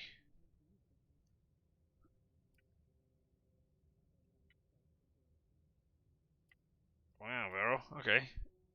What are you imagining? What do you mean? Tell me, do you remember the last time she pulled you out of your musty hole? Nope. It's just that You don't remember, do you? You're still having those little memory issues, it seems. And I suppose Halsey's here, too. Of course she is. The more the merrier. Don't start with me, Beryl. Otherwise... Why don't you go out and play in the sun? Ooh. Let me get back to work. Work? With everything that's going on. Hazel will appreciate your dedication. Get out, please. Yep. That's all I'm going to be able to find out about him. Hazel's going to be disappointed. Yeah. I couldn't get any information from you. I didn't have enough skills for that, and there isn't... He's not stupid enough to leave anything incriminating around. Okay. Oh. No.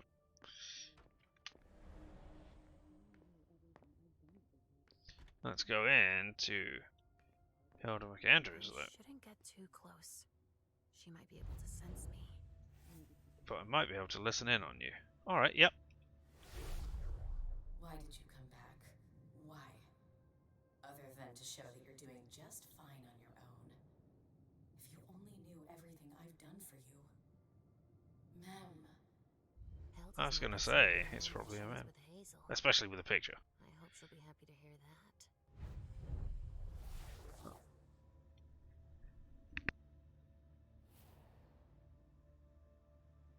Well, let's have another look around and see if there's anything. Ooh, nasty.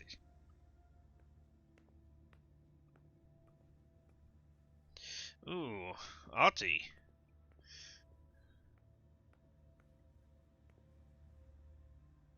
One, two, three, 1, 2, 3, 4. 1, 2, 3, 4, 1, 2, 3, 4. Why have you got two lots of 4? Why is it not going all the way up to 8? Oh, okay. You have a lot of interesting things. Take a look. To the curator of the Rosman Society. We'd like to confirm that the engraving the Battle of the Plains has arrived intact to our great satisfaction. The acquisition makes us confident that our future transactions will be fruitful. We are most appreciative. Good.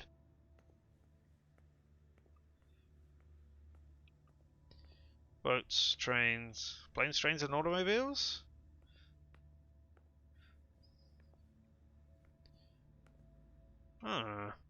Planes? So, wait, air, land, sea, community. I don't know.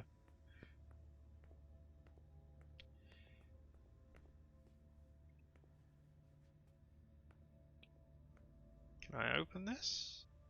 I consult? I can't, can I? Because I'm... Right. Can I come out of this while I'm out of line of sight?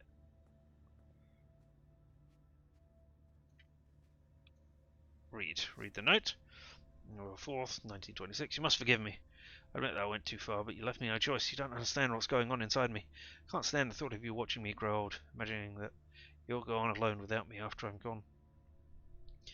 I don't want to just tell you that I could die for you. I want to be able to show everyone that I died for us. I know you're angry. I understand that you're risking your neck if I keep urging you to make me your partner for eternity without permission. So ask for it. If you love me, I beg you, ask for it, or I'll end up dying anyway. Because without you, life will be of no interest anymore. I know that. Hilda, I love you. You're the only one who could let me add forever to it. For real. Your Mem. Touching. But unfortunate. Can I...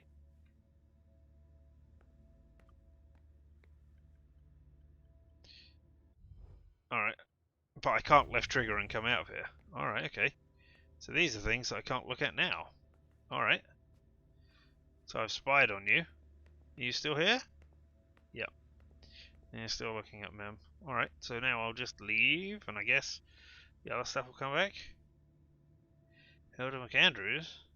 She did it herself.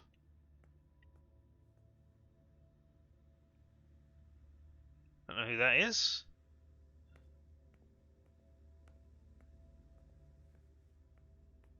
I don't know if I'm too close, what with me, being right in your line of sight.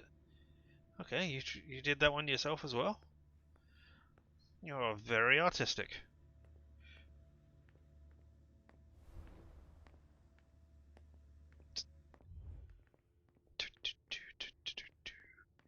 Whose place is this? Richard. Your psychiatrist. I can't resist having a look around in here. Oh! Damn it, was this a no entry? Nope.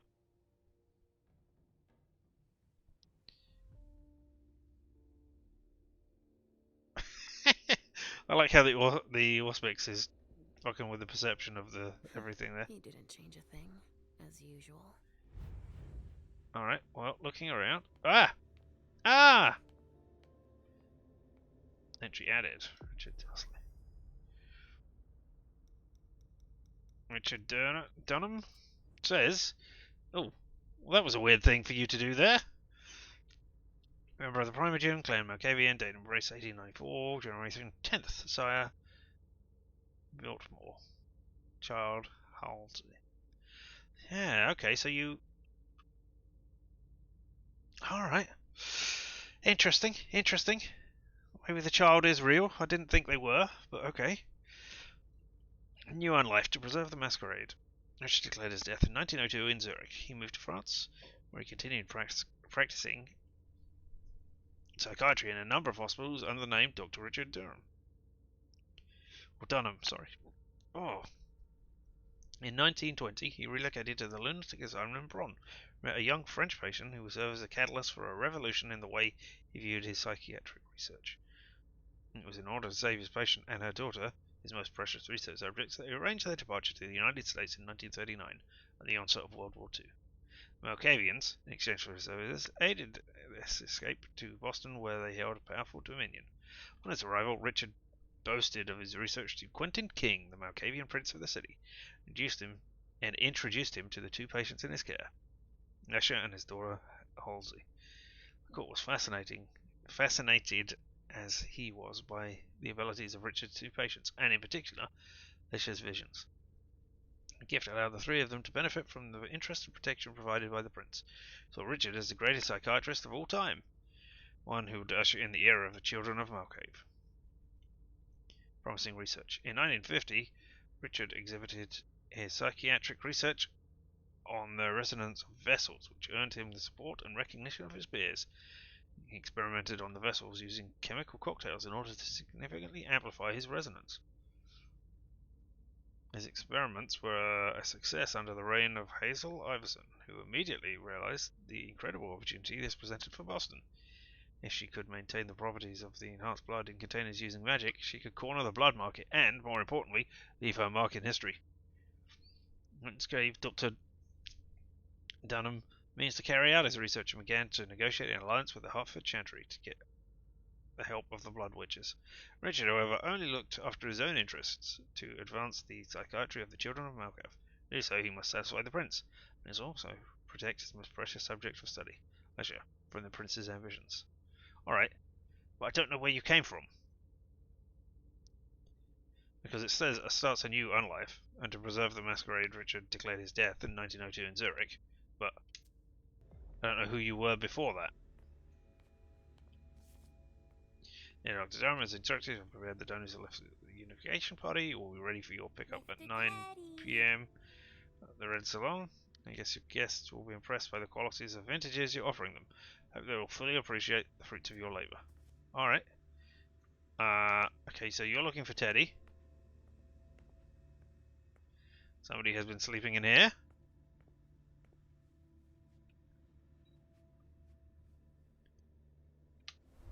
Let's get rid of obfuscate so you can interact with things.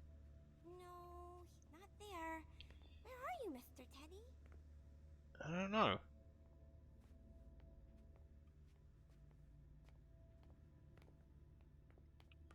You hiding in this pot? No. There's a lot of... How do you reach all of those up there? You don't have a ladder in here. Mr. Teddy.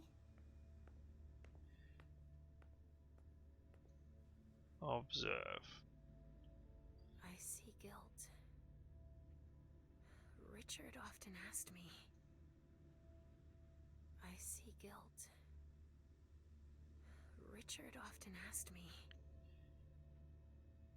Okay, I'm not sure what that fragmented sentence is meant to be, but alright.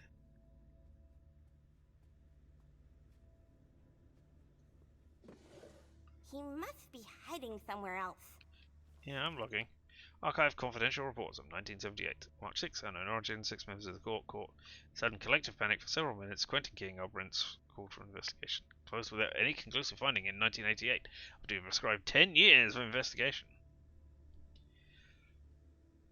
October 31st, unknown origin. The servants of the Primogen began to hunt the same song for 1 hour. Quentin King, our prince, called for an investigation. Close with that, and he conclusive finding in 1988 after he prescribed 10 years of investigation. I'm wondering if it's all coming from you, Primogen. Mr. Teddy. 1999 report, October 31st. Unknown origin. The servants at the prince's quarters all laughed hysterically for 1 hour. Quentin King, our prince, called for an investigation.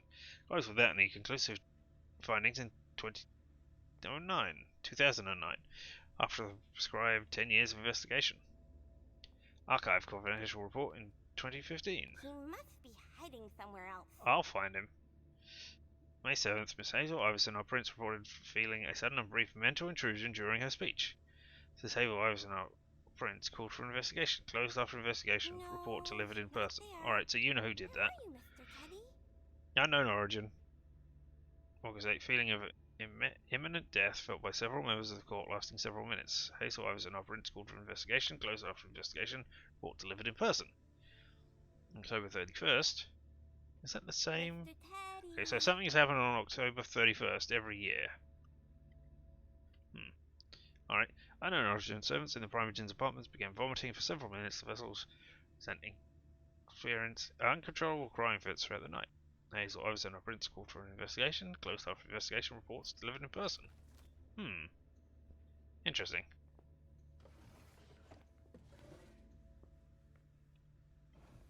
No, he's not there. You are using an old school computer there, aren't you? Insert floppy disk? Oh, I don't have a floppy disk. I haven't found one.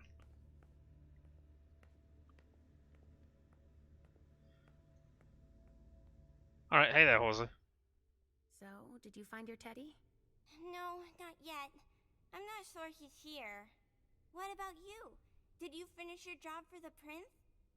Yes, I found something that might be of interest to Hazel. Does that mean we're going back to see the prince then? Not yet. I'm not done. Not quite, Pumpkin. I want to take another look around. You wait for me here, but be good. Alright, but then I'll come back here to do the thing. Alright, that's fine.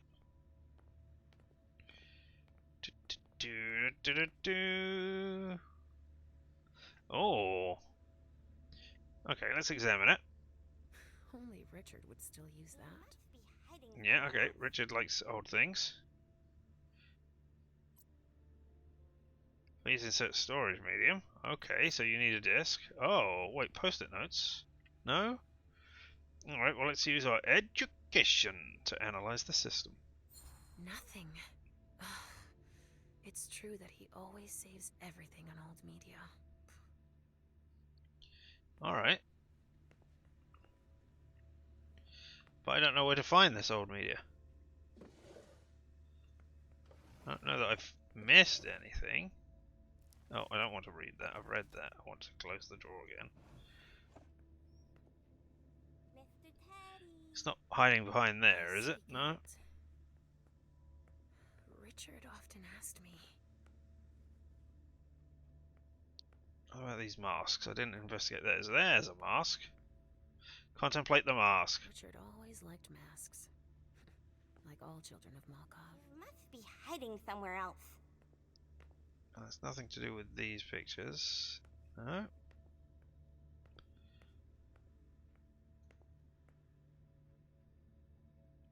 Oh, this is something I didn't see before. What's the difference between look inside and search? Alright, well, let's look inside. A floppy disk. That's all Richard knows how to use. Alright, well, we found the floppy disk. Now let's search it. Maybe I'll find a way to read it. Dr. Dunham's floppy disk. Floppy disk found in Richard Dunham's briefcase. A specific device is required to use it. Or read it. Whatever. We know where we're going. Dun, dun, dun, run over here. Oh. I don't want to actually do any of those things. I want to use the floppy disk down here. Insert. Then examine. Oh no, okay, consult. Floppy disk 1. Dear Miss Iverson. So this is to the prince. As per your request, Mr. Underwood comes to the Red Salon. Came to it. Carry out a review in view of the collaboration with the Hartford Tremere, which can confirm that production can triple if we expand operations into our basement. It would be wise to create a reserve and allocate only 1/3 of our production to Hartford. We also provide a temperature-controlled storage area for this purpose. As for your more practical questions, please do not include the formulas I've been able to work out with your dealings. This landlord feels we would need to keep them secret in order to keep the advantage of this agreement. We both feel that convincing them to send Tremere to Boston to perform the blood stabilization tests would be a better alternative. As that's a weird sentence. In the way they've... I mean, why don't they use the area that is over on the side here? Never mind, I don't know. As for the industrialization production of more than 400 units per week, I prefer to err on the side of caution. If I am able to produce everything alone in my laboratory. Aiming for more at the start would require a move, and would surely get us noticed by our suppliers of raw materials. I hope you have provided you with enough missing information for your discussions on agreement, which, in addition to the giant step forward it will make possible for science, will undoubtedly be the dawn of a new Boston under your reign. Sincerely yours, Dr. Dunham. Just looking at the... I wonder if it is like this because of the way the game is built, or whether it's trying to convey a secret message, or what. Alright. Richard must have had a breakthrough, if Hazel's interested in it. Okay, but that doesn't tell me anything about it. Alright, I'm going out. Going out. Ugh, impossible. It's locked. Alright, okay. Looks like I have been everywhere and done everything that I can do in this area. So, it's time for you. It's time for us to report. I can't talk to you because I'm invisible and I'm turning off my auspex. Let's go, kiddo! Yes, I found something that might be of interest to Hazel. Does that mean we're going back to see the prince then? Yes, it does. I didn't use any of my focus. Let's go, Sugarfangs. And Hazley and Richard's office. Leisha. I'm all ears. Everything went all right. I knew I could count on you. Was Halsey a good girl? Yes, as usual. Good. Were you able to find anything interesting in Ms. Drury's apartments? Yes. There was intel she had gathered on the guests, including those from the Hartford Chantry. Anything about their regent? Deneb Osborne? Yes, he seems to be obsessed with memory magic. Interesting. I gave everything to Delson. Thank you. I'll take a look at it later. So we don't have to animate the handing over of things, because that is one of the most difficult animations they can do. Alright.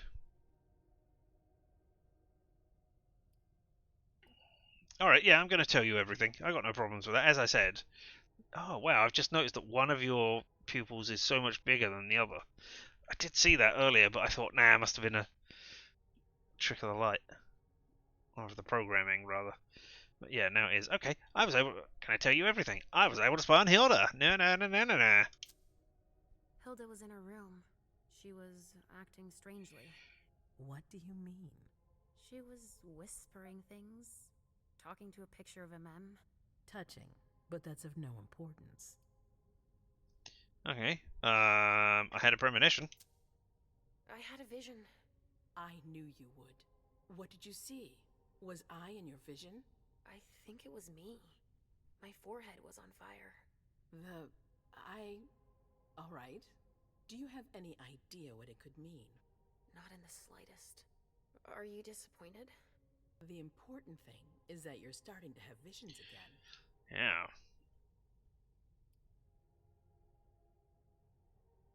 But I couldn't hear what Mem and Journey were saying. Don't talk about Mem and Journey. Alright, no, I couldn't hear what they were saying because I was too busy looking at the vision. It happened when I was in Jara's office.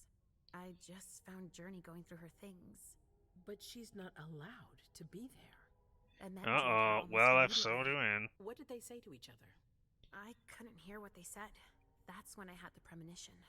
That's too bad. But you didn't fail, I promise. Good to know. Don't worry about it. Just focus on your visions. For some reason, I get a feeling of a snake when I look at you. Alright. I picked up a file on our security. I also found that at Jara's. A file on the party. It's a record of everything Journey did. That could be useful. Give it to Merciful. Dustin on your way out. And the item was used. Anything else? Okay. I want to see that. I want to see trait. Introspective, minus 20 to the next discipline cost for the last week's discipline. Yep, okay. And plus 10% success rate in rhetoric ties, because I'm merciful. Okay. Interesting. Man, I went to do Darjan's rooms, and I found the thing. At Dijon's, I found a letter addressed to Dijon, Salem Chantry. Did he like the betray mustard. me for the Dijon. warlocks? I don't know.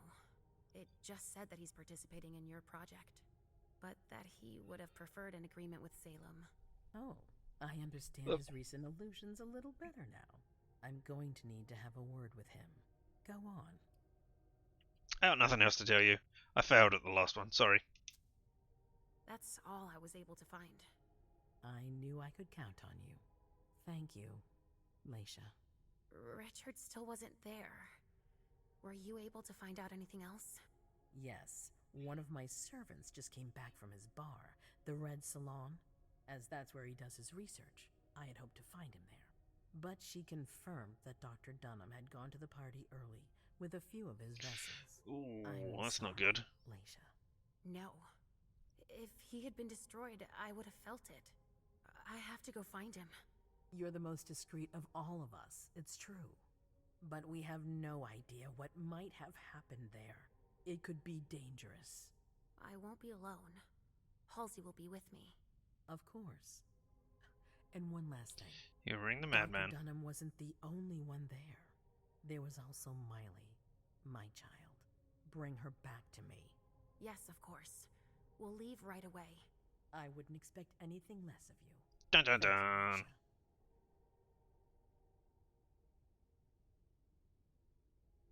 And now we get to play as Gable?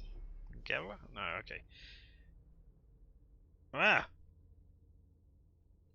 Each scene ends with an overview of your accomplishment, failures, and what you could have done differently. For each success, your character earns experience points. Alright, so traits, we got introspective, merciful, etc. Successes, we let the premonition overtake you. Okay, that's a success, is it? And gave the prince the documents that would certainly clear Journey's name. You listened in to hear what was on Hilda McAndrew's mind. You found a letter from Dijon's Saki. Dijon Saker, whatever, performing the performance of the Salem Chantry. You told the prince about what was in the letter. Alternatively, you could have spied on the conversation between Mem and Journey, or you could have discovered Beryl Underwood's preoccupations. Didn't do either of those. Okay. Anything else I can do left or right? Nope, okay. There's no more. So, continue. MM, come here. I know what you're gonna say. Go on. I'm listening. You want to know why Journey isn't with me. I'll tell you why. Yes, please. I'm all ears. I can't I mean, I can pretend I never found you, but I've only got a 32% chance of success, and, you know, she knows that I was talking. Oh, there's no way I can deal with that.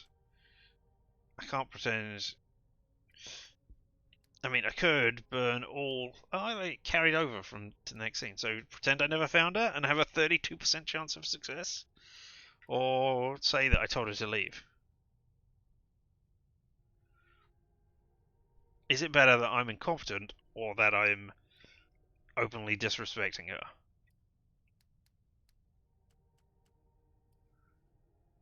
I mean, that's the question, isn't it? Incompetent and I failed. Yeah, right, we'll try a 32% chance of success on this. Alright. Pow! Die. Rolling a die. Success! Oh my goodness! I searched everywhere. already gone. I couldn't find her anywhere. Although, you know that I lied to What has you. gotten into her? I just wanted to Sealed talk orator to her. trait Oh, unlocked. really? That's it? She must have gotten scared. I'm sure it can be sorted out. Unfortunately, it's too late. All I asked was for her to come and explain. Instead, she's behaving as if she's guilty. Dun dun dun. No matter. Then she shall be treated as such. Hazel, please. Give her a chance to... No. Thank you for everything you've done, MM. Leave me now. I have unfinished business. Wait in the other room. I'll need you later. Is this where we see MM's successes now? Yep, here we are. Nelson Court is in turmoil. Code red has been issued, which means major crisis has occurred. MM, Lashusha, Gable. And, sorry, Caleb. Summoned by the prince. Okay, and there's... Alright, there's all the things that you got. Here are all the things that you understand. You get 80 experience points. 10% to reduce the cost, plus skill, plus 10% success chance in rhetoric ties, being a skilled orator. You convince Journey to disobey the prince. You spied on a conversation about Journey. You were able to retrace Journey's steps before she left, thanks to Sid. You lied to the prince about what happened with Journey, and the prince believed you. Resonance bonus, celerity. Okay. I don't know that I need that. You have taken responsibility for having deliberately disobeyed the prince. You could have taken responsibility for having deliberately disobeyed the prince. Yeah. Alright, interesting. I assume these are just the alternatives of the options that I chose, and that I could have convinced Journey to go see her. Alright. And here we are at Caleb. Eternal Protector. Mortal Kings had their lackeys. Princes of Boston have Caleb. When rulers come and go, Caleb remains, and his presence tonight is not reassuring. So, do I want knowledge and skills? Jack of everything? No. Profile with no predetermined attributes. We'll build Caleb, and then I think we will end after the cutscene, whatever is shown. What have you got? You've got Presence, Dominate, and Fortitude. Able to withstand physical pains. And against opponent skills, increases the chance of winning by 50% in cases of a tie. Generates 2 hunger. Wisdom Mind. Generates 1 less. Okay, that's you, yep. Wisdom Mind can now predict against opponent's disciplines. And Wisdom Mind generates 1 less. Okay, so eventually you can get it to cost 0. Access to Dominate. Plus 1 Dominate. Dominate less. Next skill will automatically succeed without using willpower. Generates 4 hunger. And what was the last one? Iron Fist generates 1 less.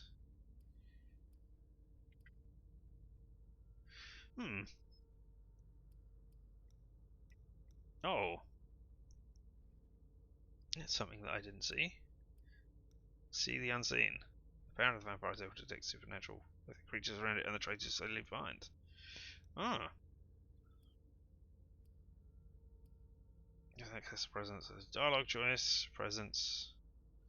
Prevents your opponent from focusing a skill. Ooh. One of your actions increases the risk of an opponent's focus. Increase is reduced by 30%. Okay. Silver Tongue generates 1 less.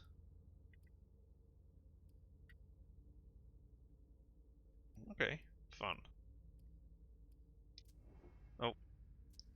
I went to go to the character things.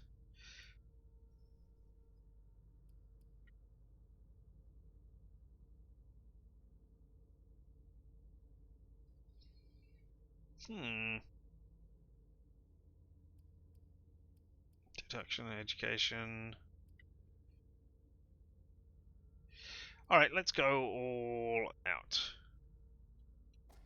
We'll add a couple of points of physical. So now, everything costs 1 less to focus it.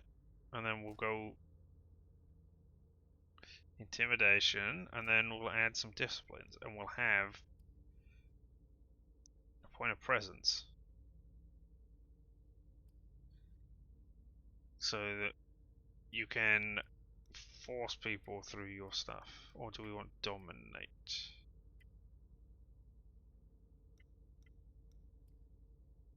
I'll have dominate instead. There we go. So you are very forceful. You can intimidate people. No, dominate is command others and turn them into puppets. Yeah, alright, we'll go with that. Power allows you to subdue your opponents and overwhelm their will even further. Yep, fine, let's go with that.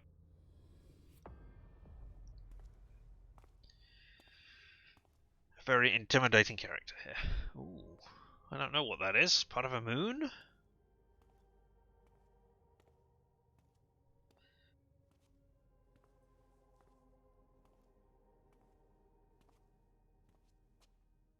My prince.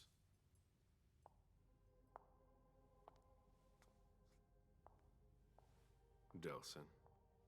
Bazori. It seems that the Camarilla is in danger. I am at your disposal. Those entries are not being Your added. sense They're of all there duty from the is beginning. a credit to you, Caleb. You haven't lost your touch, I hope. That's the Code Red is linked to the Unification Party with the Chantry. No one there is answering anymore. Yeah, has Hartford told us anything? What about Hartford? Have you heard from them? If those dogs had anything to do with what happened, I'll cut their throats myself. Do you think they might be involved? I don't know. Alright, who was there from our side? How many of us were there? Probably a good 20, give or take. Oh, okay, Dr. Dunham and our top spy, Jara Drury, were already there. We might have lost 2 members of the Primogen. Go on. It's too early to draw any conclusions. Where do you want to start? Can I count on you? Yes, you have no absolutely.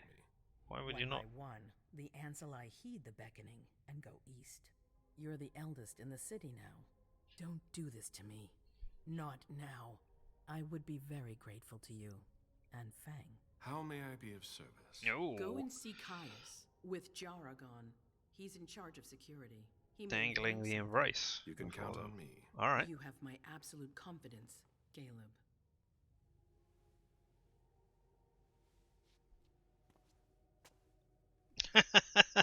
That's no moon. Yes.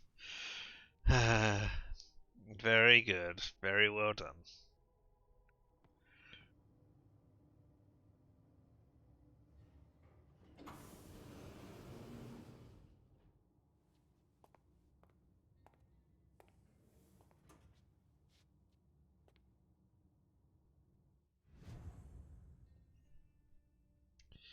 Alright, am I still in the... Find out more about Caleb. No, I've seen Caleb already. I mean, I'm gonna end it...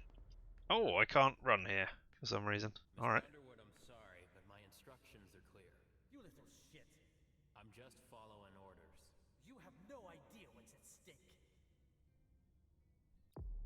No, I don't. Can I... No, okay, it doesn't look like there's a save. It's only auto-saving. Alright, but that is where we will end it for today. Having heard Beryl, the